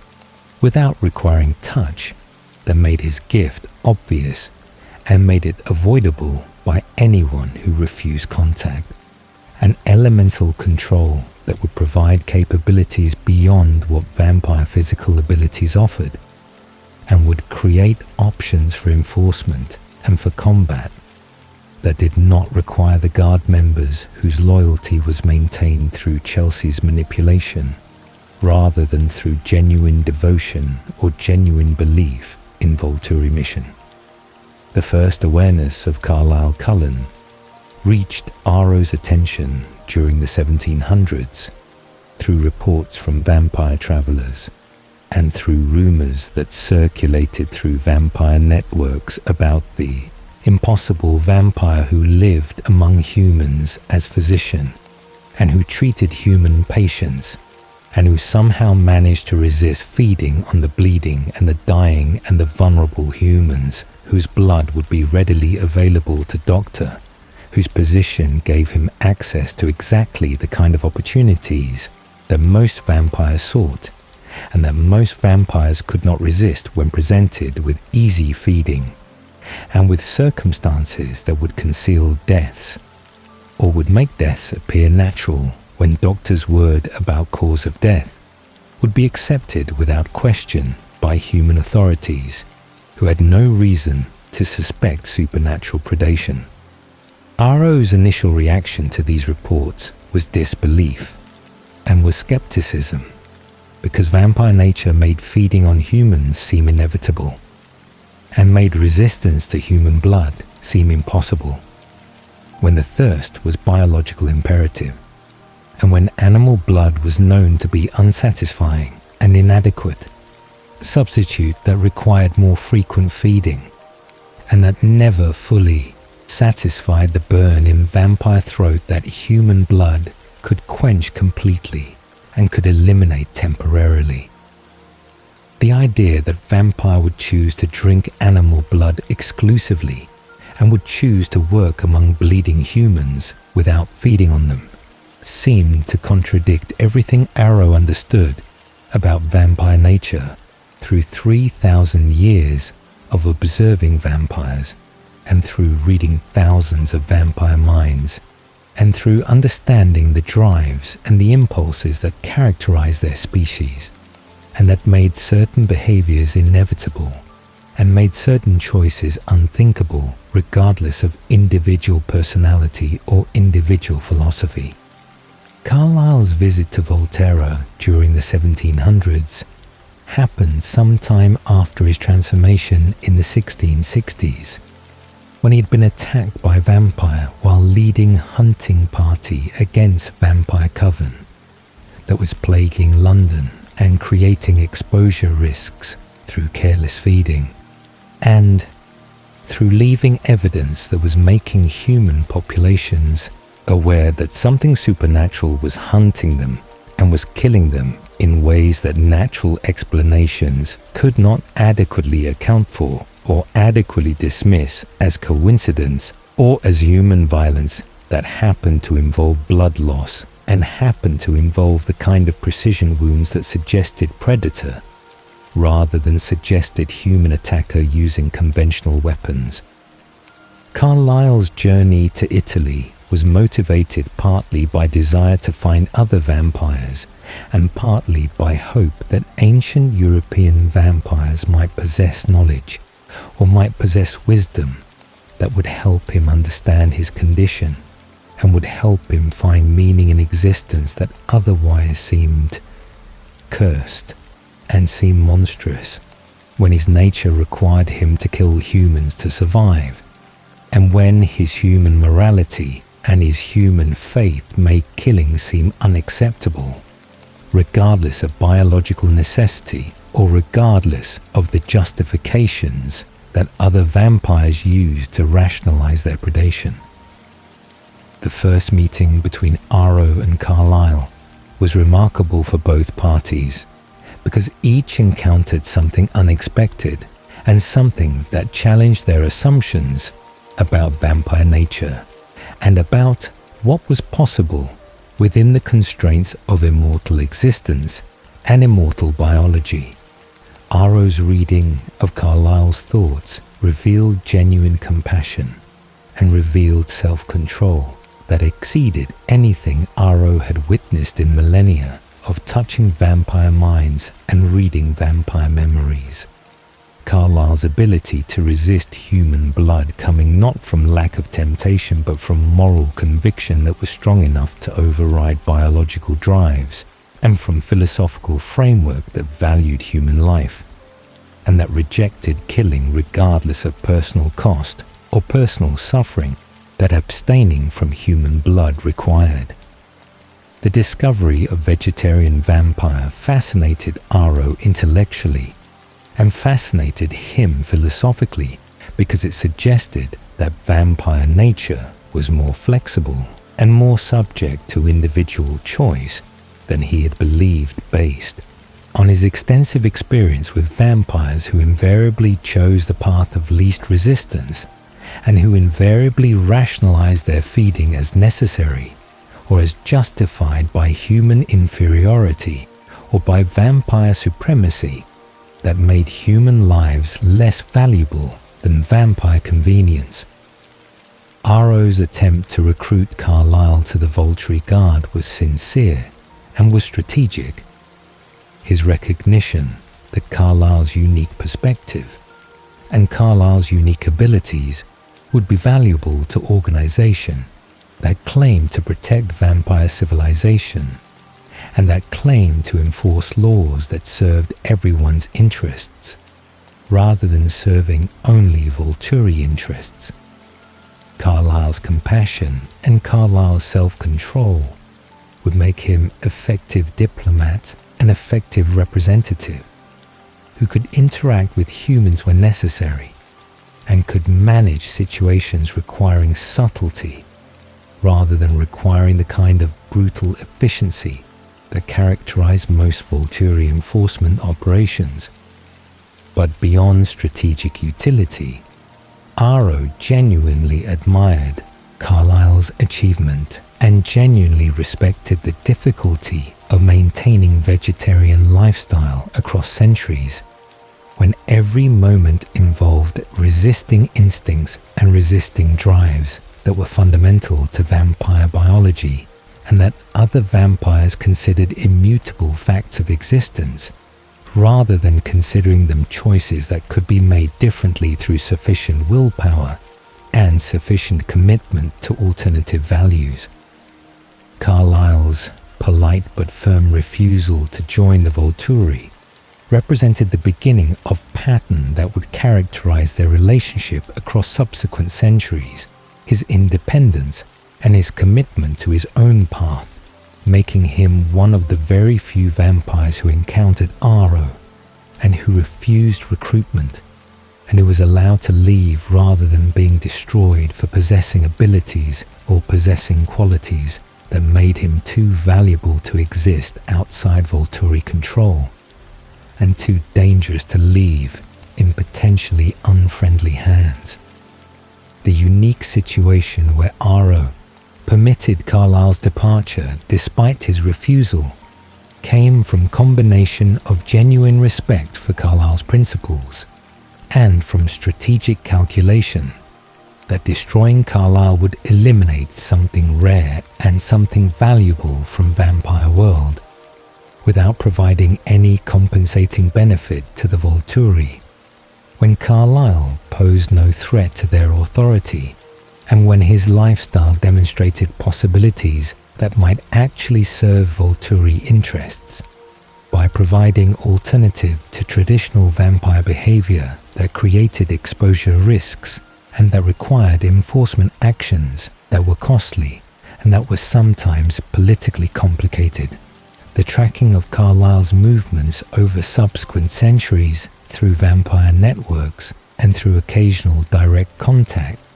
provided Aro with ongoing information about the development of Carlyle's created family and about the expansion of his coven that grew to include Edward Cullen, whose telepathic gift was immediately interesting to Aro when reports reached him about the young vampire who could hear thoughts at distance without requiring touch and without requiring the direct contact that made Aro's own gift obvious and made it avoidable by anyone who refused to allow him to touch them. Edward's ability to hear thoughts constantly and to hear multiple minds simultaneously represented capability that complemented Aro's gift, while also exceeding it in certain respects.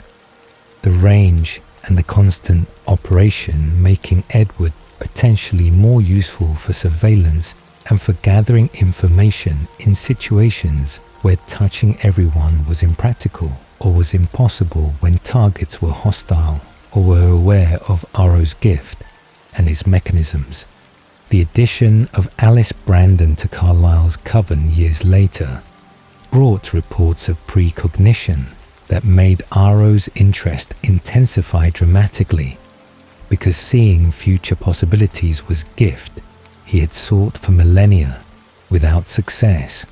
and without encountering anyone who possessed ability to perceive events that had not yet occurred and to distinguish between probable futures and possible futures, and to navigate the complex branching of possibilities that characterized any attempt to predict outcomes in world, where individual choices and individual actions constantly changed trajectories and constantly created new possibilities that made prediction difficult and made certainty impossible through conventional analysis or conventional strategic thinking. Alice's visions represented the kind of decisive advantage that could transform planning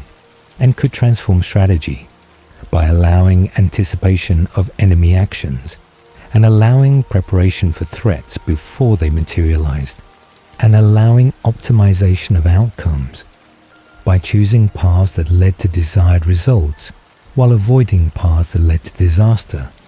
or that led to outcomes that required damage control or required reactive responses to situations that might have been prevented through better foresight. Jasper Whitlock's addition to the Cullen coven was notable because his reputation from the Southern Vampire Wars had reached even Volterra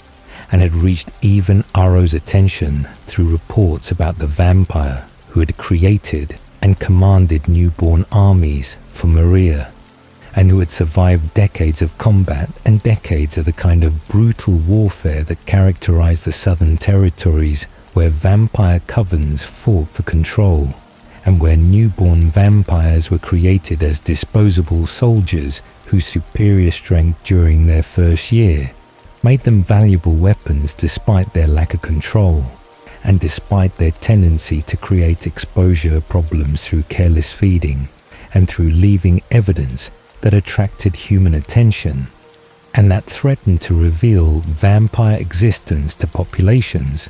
that were increasingly capable of organizing systematic responses and systematic campaigns that might threaten vampire security if humans ever understood the true nature of the threat and the true extent of vampire populations. Aro's growing fascination with how Carlyle built loyalty without Chelsea's gift represented intellectual puzzle that challenged his assumptions about leadership and about power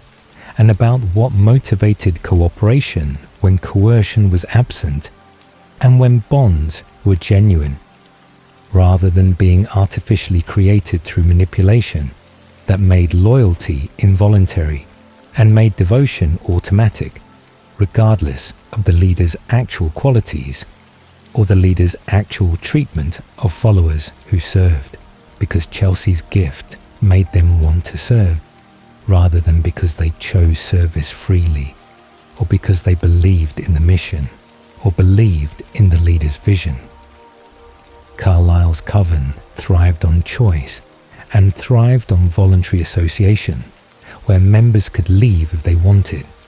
and where loyalty was maintained through genuine affection and through shared values, rather than through fear of consequences or through magical compulsion that eliminated free will and eliminated the possibility of genuine relationship between leader and followers. The philosophical challenge that Carlyle's success represented made Aro question whether his own methods were necessary or whether alternative approaches might achieve similar results without requiring the manipulation and without requiring the coercion that characterized Volturi operations and that made Volturi rule effective, but also made it resented and made it dependent on continued application of force and continued application of Chelsea's gift and continued maintenance of fear that kept vampire populations compliant. The question he could not fully answer was whether genuine loyalty was stronger than manufactured loyalty, and whether coven built on choice was more stable than coven built on compulsion. The uncertainty troubling him because it suggested that his 3,000 years of rule might have been built on flawed assumptions, or might have been built on methods that were effective but not optimal when alternatives existed that he had not considered or had not believed were possible given vampire nature, and given the challenges of maintaining stable organizations across centuries when vampire immortality made relationships difficult and made sustained cooperation rare. The desire to acquire the Cullen gifts without destroying what made them special created dilemma that Aro had not previously encountered, because his usual approach involved a recruitment through persuasion or recruitment through coercion, with destruction being fallback option when vampires refused to join and when their gifts were too dangerous to leave in other hands. But with the Cullens, simple acquisition would eliminate the unique circumstances and would eliminate the philosophical framework that made their gifts develop and made their abilities function within context of vegetarian lifestyle and within context of genuine family structure that might be essential to their effectiveness or might be essential to their continued development in ways that made separating individual members from their coven counterproductive and potentially destructive to the very qualities that made them valuable in first place. The direct encounters between Aro and the Cullen coven during the 2000s represented the culmination of centuries of observation and centuries of planning and centuries of waiting for opportunities to acquire the gifts that had fascinated him since he first learned about Carlyle's impossible family and about the talented vampires who had chosen vegetarian lifestyle and who had chosen to live as family rather than living as traditional coven bound by convenience or bound by strategic advantage. The speculation about earlier meetings between Aro and individual Cullen members before the major confrontations is supported by canon references to previous contact and to previous recruitment attempts that Edward had refused and that Alice had avoided through her visions, showing her when to stay away from Italy and when to avoid situations that might bring her into Volturi territory or might bring her into circumstances where Aro could touch her and could read her thoughts and could understand her gift fully enough to replicate it, or to find ways to counter it, or to find ways to acquire it through methods that might not require her voluntary cooperation. Edward's arrival in Volterra, intending to force the Volturi to execute him, came during the events of approximately 2006, when Bella Swan's apparent death had driven him to suicidal desperation that made him willing to break laws publicly and willing to expose himself to humans in ways that would force the Volturi to destroy him, because vampire law and vampire custom made suicide impossible to achieve alone when vampire bodies were too durable to destroy without assistance, and when the dismemberment and burning required to truly end vampire existence could not be self-inflicted effectively or reliably enough. That death was certain, rather than death being merely hoped for outcome of actions that might fail and might leave the vampire damaged but still conscious and still condemned to continued existence that had become unbearable. The confrontation in the Volturi throne room created opportunity that Aro had been seeking for over a century. Edward's vulnerability and Edward's desperation making him potentially acquirable when his usual independence and his usual caution were overwhelmed by grief and by self-destructive impulses that made him careless about his own survival and made him willing to accept any outcome that ended his existence and ended his suffering. The reading of Edward's thoughts gave Aro access to complete history of Edward's relationship with Bella Swan, and gave him access to Edward's memories of Alice's visions, and gave him understanding of how the Cullen family functioned, and how their bonds worked, and how their vegetarian lifestyle was maintained across years and across the daily temptations that living among humans created when human blood was constantly available and constantly tempting despite their commitment to alternative diet. The discovery of Bella Swan through Edward's memories represented unexpected complication and unexpected opportunity simultaneously.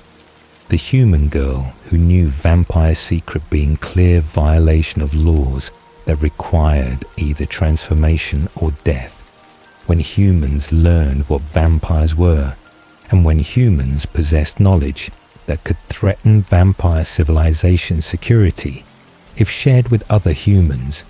or if used as basis for organizing resistance, or for developing countermeasures that might threaten vampire populations if humans ever understood vampire weaknesses and understood how to exploit them systematically. But Bella's immunity to Edward's telepathy was immediately fascinating to Aro, whose own gift had never encountered mind that was completely closed and completely inaccessible, when his touch had always revealed everything and had always penetrated every defense and every attempt at concealment that other vampires or other humans had tried to maintain when he read their thoughts. Alice's arrival with Bella to save Edward from his planned exposure brought Alice Cullen into direct contact with Aro for first time and brought her precognitive gift within reach of his tactile telepathy that would allow him to understand how her visions worked and would allow him to experience her gift directly through reading her thoughts and reading her memories of visions she had experienced throughout her vampire existence since her transformation in Asylum, where her human life had ended and where her vampire life had begun without memories of her human past and without knowledge of her human identity, beyond the name she had chosen for herself, when she woke as vampire without creator and without guidance, except for her own visions showing her future and showing her path toward the Cullens, who would become her family. The touching of Alice's hand and the reading of her thoughts gave Aro access to precognition for first time in 3,000 years of seeking such gift and seeking such capability that would transform his strategic planning and would transform his ability to anticipate threats and to prepare responses before circumstances force reactive measures that were less effective and less elegant than proactive solutions that prevented problems rather than solving problems after they had already created damage or had already created situations requiring cleanup or requiring enforcement actions. The overwhelming experience of seeing multiple possible futures simultaneously and seeing how choices created branches and created divergent outcomes was disorienting and was exhilarating. The gift exceeding his expectations and exceeding his hopes for what precognition might offer when properly understood and properly applied to governance and to enforcement and to the long-term planning that immortal existence allowed, but that uncertainty about future had always limited. The reading of Bella Swan's thoughts through attempted touch revealed her shield gift in its passive form, Aro's hand making contact with her skin, but his gift encountering nothing and encountering silence, where there should have been flood of thoughts and flood of memories and flood of complete mental history that his ability had always accessed without exception and without failure across millennia of touching minds and reading experiences and understanding people through direct access to everything they had ever thought or ever experienced. The shield that blocked mental intrusion was fascinating and was frustrating simultaneously. The existence of mind he could not read representing limit to his power and representing capability he had never encountered and had never believed was possible when his gift had always worked and had always revealed everything regardless of the target's desires or the target's attempts at resistance. The strategic calculation that led to Aro's decision to let Edward and Alice and Bella leave rather than destroying them or forcing their immediate compliance came from recognition that patience would serve him better than immediate action when the Cullens possessed gifts he wanted, but possessed them within context of family structure and within context of relationships that might be essential to their continued effectiveness and their continued development. The condition he set requiring Bella's transformation within specific timeframes served dual purpose of ensuring compliance with vampire law, while also creating expectation of future contact and creating expectation that Bella would eventually become vampire, whose shield gift would presumably become more powerful and more versatile when transformed from passive human ability into active vampire capability that could be consciously controlled and consciously directed, rather than operating automatically and unconsciously as her human shield apparently functioned. The confidence Aro felt about eventually collecting these gifts came from his 3,000 years of experience acquiring what he wanted and acquiring who he wanted through methods that range from persuasion to coercion to patience that allowed him to wait decades or centuries for circumstances to change and for opportunities to present themselves when direct action was impossible or was counterproductive. The Cullens represented challenge, but did not represent impossibility in his mind, because he had overcome greater obstacles and had defeated stronger opponents and had built empire from nothing through systematic application of intelligence and strategy that had proven effective across millennia of conflicts and competitions and power struggles, that he had consistently won through superior planning and superior understanding of vampire nature and human nature and the dynamics of power that governed all relationships and all organizations, regardless of their professed values or their professed missions. The immortal child crisis that brought the Volturi to Forks in approximately 2006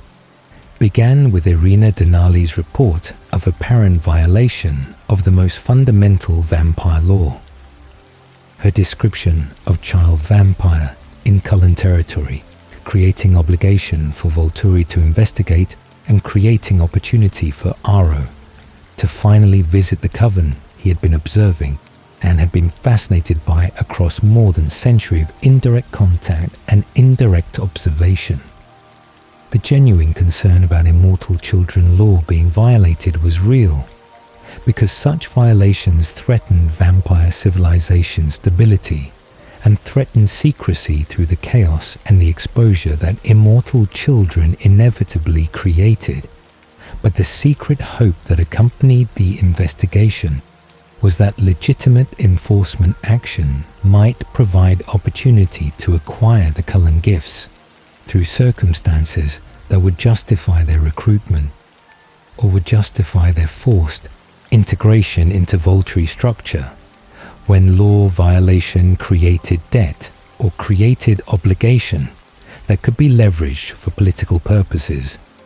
The planning of the confrontation involved bringing entire guard to demonstrate Volturi power and to demonstrate the seriousness of the investigation and to create overwhelming force that would make resistance futile if the Cullens chose to defend the immortal child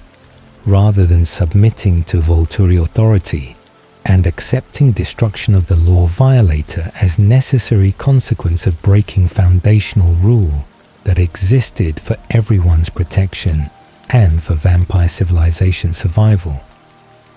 The massive guard presence represented largest Volturi deployment in centuries and represented demonstration of military capability that few vampires had witnessed and that fewer still had survived, when such overwhelming force was typically deployed only for situations requiring complete destruction of covens or complete elimination of threats that could not be managed through smaller operations or through diplomatic solutions. The journey to Forks and the theatrical arrival in Snowy Field, north of the town, created stage for confrontation that would be witnessed by dozens of vampires from covens around the world, who had come as witnesses for the Cullens, and who would carry stories about what happened back to their territories and back to vampire populations, who would learn about the outcome and would draw conclusions about Volturi power, and about Volturi willingness to enforce laws, or about Volturi willingness to show mercy when circumstances warranted deviation from strict application of rules that typically allowed no exceptions, and allowed no consideration of context or consideration of circumstances that might distinguish one violation from another violation that appeared superficially similar, but that actually represented different situations requiring different responses. The meeting of Renesmee Cullen revealed that she was hybrid rather than immortal child, her nature being fundamentally different from transformed human child, whose development was frozen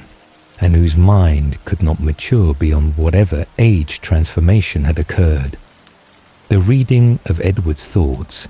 gave Aro access to complete history of Renesmee's conception and birth and development, the unprecedented situation of vampire-human hybrid, representing something entirely new in vampire history, and representing phenomenon that no law specifically addressed because no law had anticipated such possibility when vampire reproduction was believed to be impossible, and when male vampire fertility was not documented in any vampire text or any vampire oral tradition that Carlyle had studied or that Aro himself had encountered across 3,000 years of existence and 3,000 years of meeting vampires and reading their thoughts and learning their histories. The disappointment that the child was not illegal was profound because it eliminated the justification for action and eliminated the pretext for forcing the Cullens into a situation where they would owe debt or where they would be vulnerable to recruitment pressure, or where circumstances might allow Aro to acquire the gifts he had been seeking without destroying the family structure that seemed essential to their effectiveness and seemed essential to their continued development. The meeting with Bella as newborn vampire brought new frustration because her shield had developed into physical capability that she could project to protect others. The gift that had blocked Aro's telepathy in her human form, now functioning as active defense, that could block Jane's pain illusion and could block Alec's sensory deprivation and could potentially block any mental gift that the Volturi possessed or that any vampire possessed, when her shield seemed to protect against all mental intrusion and all mental manipulation, regardless of the specific mechanism or the specific nature of the attacking gift. The testing of Bella's shield revealed its unprecedented power and revealed its unprecedented versatility. Jane's gift failing completely against Bella's protection and Alec's gift being blocked before it could reach its target, when Bella extended her shield to cover other vampires who stood behind her defensive capability, that made her potentially the most valuable vampire Aro had ever encountered, because defensive gifts were rare and shields that could protect groups were essentially unknown in vampire history, when most defensive abilities protected only the gift's possessor and provided no benefit to allies or to companions who remained vulnerable, even when standing beside vampire whose gift made them personally invincible or personally immune to specific types of attack. The reading of witnesses' thoughts, through touching their hands and through accessing their complete mental histories, revealed universal willingness to fight if the Volturi attacked. The coalition that Carlyle had assembled representing genuine threat that exceeded anything Aro had anticipated, and representing commitment to defending the Cullens that went beyond simple alliance of convenience or simple temporary cooperation, based on shared opposition to Volturi overreach. The genuine relationships and the genuine bonds that connected the witnesses to the Cullens demonstrated again what Carlyle had built through his alternative approach to leadership and through his alternative approach to building loyalty. The voluntary cooperation and voluntary risk-taking on behalf of the Cullen family, proving that genuine bonds were stronger than manufactured bonds in ways that made Aro question his own methods, even while recognizing that changing his approach after 3,000 years was impossible and was impractical when his entire power structure was built on Chelsea's manipulation and on Corin's contentment and on fear that kept vampire populations compliant. Alice's perfectly timed arrival with Jasper and with Nawel, the adult male hybrid from South America, provided final evidence that made retreat necessary and made continued confrontation unjustifiable when the hybrid's existence and the hybrid's testimony demonstrated that Renesmee would mature safely and would stabilize at adulthood and would pose no ongoing threat to vampire secrecy or to vampire civilization stability. But the decisive factor was not the evidence, but was Alice's vision that she shared with Aro through allowing him to touch her hand and through allowing him to see what she had seen about the outcome of battle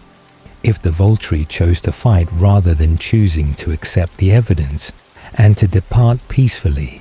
without forcing confrontation that would result in deaths on both sides and would result in casualties that exceeded any benefit that victory might provide.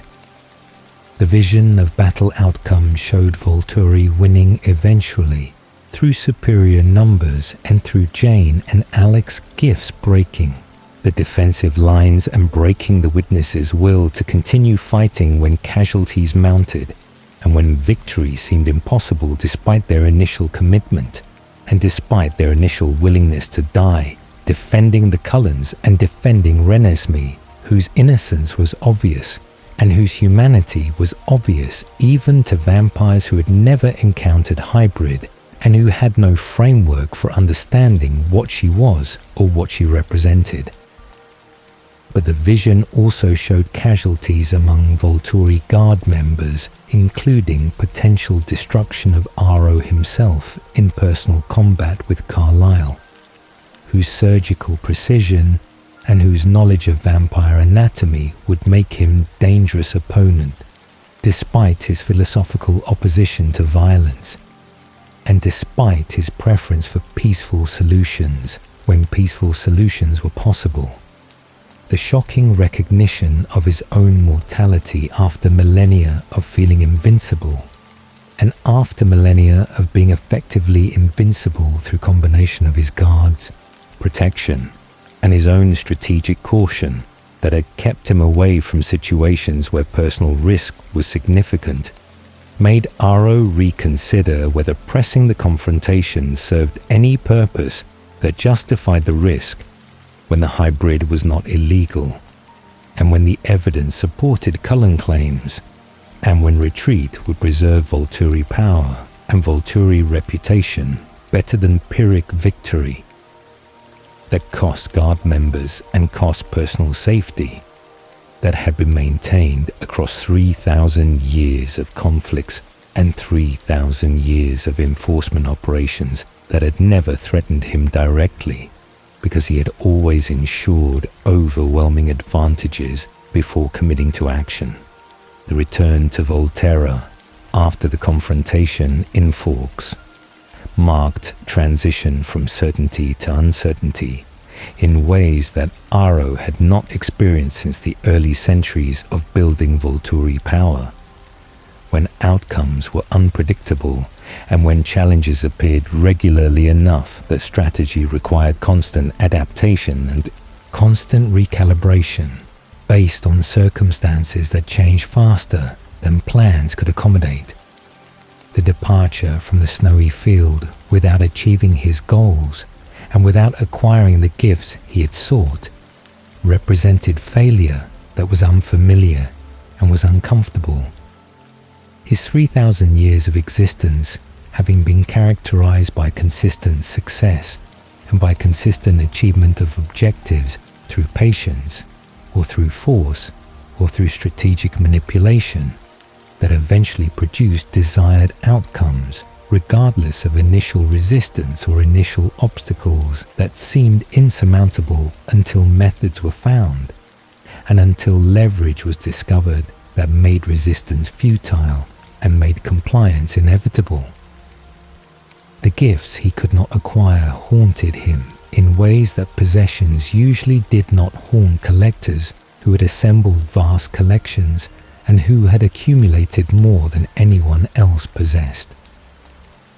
Edward's telepathy and Alice's precognition and Bella's shield, representing capabilities that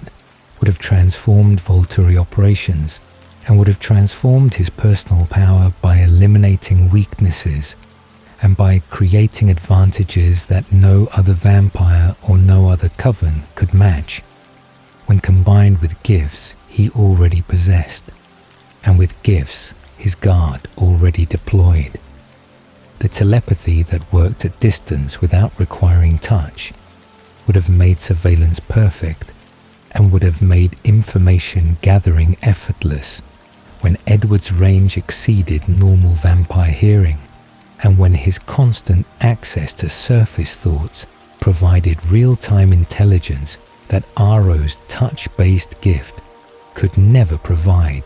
despite its deeper access and despite its complete revelation of mental history that Edward's gift could not achieve. The precognition that Alice possessed represented perhaps the most valuable capability, because seeing future possibilities would transform strategic planning from educated guessing into actual foresight that could identify threats before they materialized and could identify opportunities before circumstances made them obvious to observers who lacked ability to see beyond present moment and beyond immediate consequences of current actions. The shield that made Bella immune to mental gifts and that could extend to protect others represented defensive capability that had no counter and had no weakness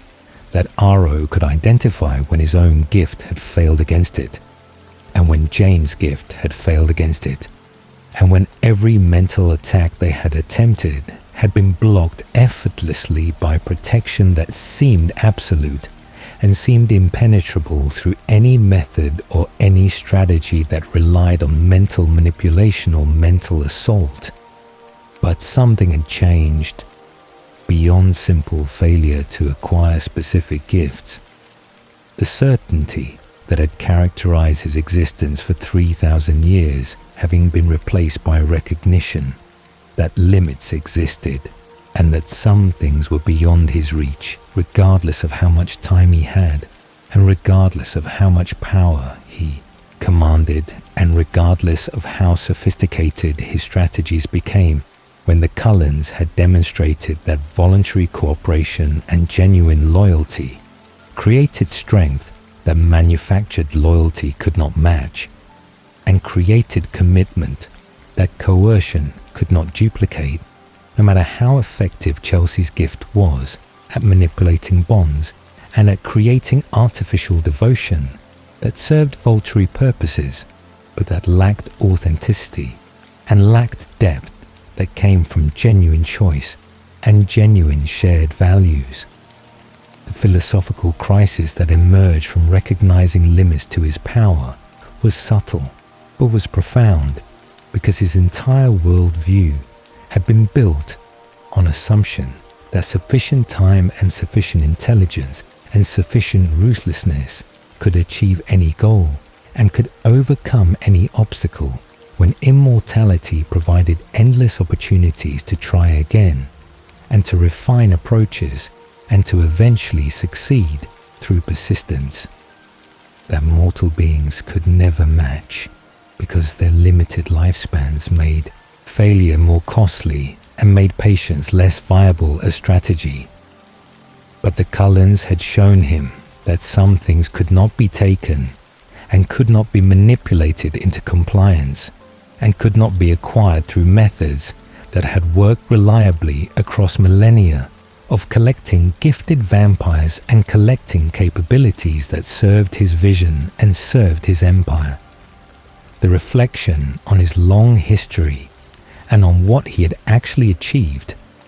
brought mixed feelings that 3,000 years of focused purpose had not previously generated, because success had seemed sufficient justification, and because the order he had created in Vampire World had seemed obviously valuable when compared to chaos that had characterized vampire existence before the Volturi, and before the laws, and before the enforcement that had made vampire civilization possible. The stability was real and was significant. Vampire populations living with less conflict and less exposure risk than they had lived with during the centuries before Volturi rule, when covens fought openly, and when vampire existence was less secret and less secure than it had become under the system that Aro had designed and had implemented through centuries of strategic action and strategic violence that had eliminated opposition and had established precedents that made continued enforcement less necessary, as vampire populations internalized expectations and internalized the understanding that certain behaviors would result in destruction, and that certain violations would bring Volturi attention that no one wanted, and that everyone feared. But the costs of achieving this order were equally real and were equally significant, even if they were less visible and less often acknowledged when discussing Volturi accomplishments or when justifying Volturi methods to vampires who questioned whether the brutality was necessary or whether alternative approaches might have achieved similar outcomes without requiring the systematic destruction of everyone who challenged authority or everyone who violated laws that sometimes seem arbitrary or sometimes seem designed primarily to consolidate power rather than to serve genuine security purposes. Didym's murder remained the most personal cost and remained the most damning evidence of how far Aro had been willing to go and how much he had been willing to sacrifice to preserve his vision and to preserve Marcus's participation in governance that had seemed essential at the time, but that had produced 3,000 years of Marcus's empty presence, and Marcus's obvious misery that served as constant reminder of the price that had been paid, and the relationships that had been destroyed in service of mission that was supposed to create a better world for vampire civilization. The countless vampires destroyed for breaking laws or for refusing recruitment represented costs that were easier to justify because they were enemies, or because they were violators, or because they were threats to vampire civilization that required elimination to preserve order and to preserve secrecy. But some of those destroyed had been innocent of wrongdoing, beyond not knowing laws that they had never been taught, and beyond possessing gifts that Aro wanted, and that made them too valuable to exist outside Volturi control, when their abilities might eventually be turned against the Volturi, or might eventually support resistance movements that could threaten the system that 3,000 years of work had built. The immortal children destroyed included genuine monsters whose frozen mental development and whose lack of control made them ongoing threats, but also included children who might have been controlled or might have been managed if their creators had been taught proper methods, rather than being executed as examples and as warnings to vampire populations who needed to understand that certain violations would result in immediate destruction regardless of circumstances or regardless of intentions. The relationships in his life that were supposed to provide meaning and supposed to provide connection felt increasingly hollow as centuries accumulated and as patterns became clear that could not be ignored or could not be rationalized away, when honest assessment required acknowledging that Chelsea's gift had manufactured most of the loyalty he received, and that Corin's gift had manufactured most of the contentment his guard members felt,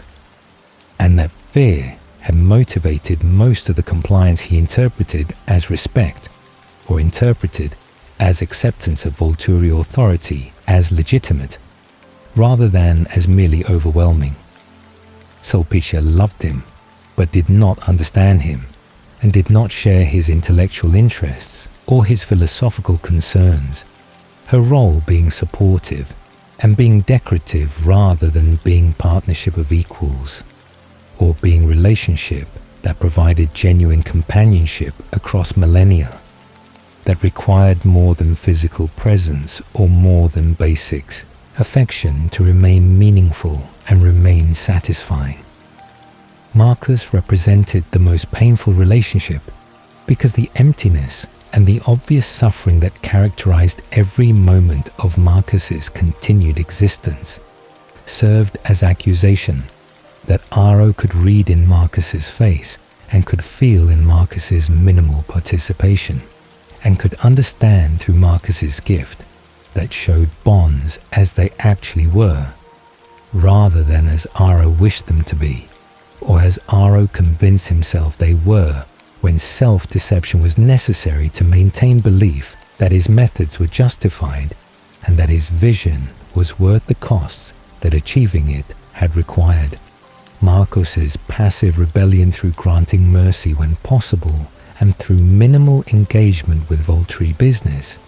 represented the only resistance that Corin's gift and Chelsea's gift could not completely eliminate. The emptiness being itself a form of protest that could not be suppressed and could not be eliminated without destroying Marcus entirely when his gift remained valuable enough that keeping him alive and keeping him functional justified the continued use of gifts that made his life bearable enough that he continued existing without actively seeking destruction. Caius represented a different problem, because his alliance with Aro was genuine and was based on shared history and shared commitment to Volturi mission. But his increasing sadism and his increasing enthusiasm for violence suggested that power had corrupted him, or had revealed corruption that had always existed, but that had been controlled during earlier centuries when challenges were real and when brutality served clear purposes beyond simple enjoyment of destruction and simple exercise of power for its own sake. The dynamic between them had shifted over millennia from partnership to something more like Aro managing Caius, and managing his excesses while using his willingness to be brutal as tool for enforcement, and as tool for intimidation that served Volturi purposes even when Aro personally found the cruelty distasteful or found it excessive relative to what situations actually required. The guards served him through Chelsea's manipulation and through Corin's contentment, rather than serving him through genuine loyalty or through genuine belief in mission. The artificial nature of their bonds, meaning that relationships were hollow and were transactional, rather than being genuine connections that provided companionship or provided meaning beyond utility and beyond function. Jane's devotion was perhaps most genuine among guard members because she had imprinted on him during vulnerable moments when he had saved her from burning and when he had given her power that her human life had never included and had never promised. But even Jane's attachment was complicated by the circumstances of her transformation and by the age at which she had been transformed, and by the fact that her development had been frozen before full maturity and before adult judgment had developed in ways that made her relationship to him more like child's worship of parent than like adult's respect for leader, who had earned loyalty through actions and through character, rather than through saving life and through providing protection. Perhaps Carlyle had been closest to genuine equal that Aro had encountered in 3,000 years of existence, someone who challenged his worldview and who demonstrated alternative approaches that worked and who created something valuable without using methods that Aro had relied on and without requiring the manipulation and the coercion that characterized Volturi operations. The respect between them was mutual and was genuine despite their fundamental disagreements about how vampire civilization should be organized and about whether laws required enforcement through violence or whether vampire populations could be trusted to self-regulate through shared values and through genuine acceptance of principles rather than through fear of consequences that made compliance involuntary and made order maintained through constant pressure, rather than maintained through internal commitment. The Cullens represented what Aro had not built and had not achieved despite 3,000 years of collecting gifts and collecting talented vampires and collecting power that exceeded any other vampire organization, and that made Volturi supreme authority that no one could challenge successfully through conventional means. They had created family based on choice, and based on genuine love, rather than creating organization, based on utility, and based on manufactured bonds that served purposes but that lacked authenticity and lacked depth, that made relationships meaningful beyond their strategic value or their political utility. The loyalty they inspired was voluntary and was deep, and was demonstrated through witnesses' willingness to risk destruction, defending them, when self-interest would have suggested staying neutral or staying away from confrontation that could have resulted in their deaths for supporting the wrong side in conflict with supreme authority that typically crushed opposition and typically destroyed anyone who challenged Volturi decisions or Volturi interpretations of laws. The question that Aro could not answer and that 3,000 years had not resolved was whether he had built civilization or whether he had built empire,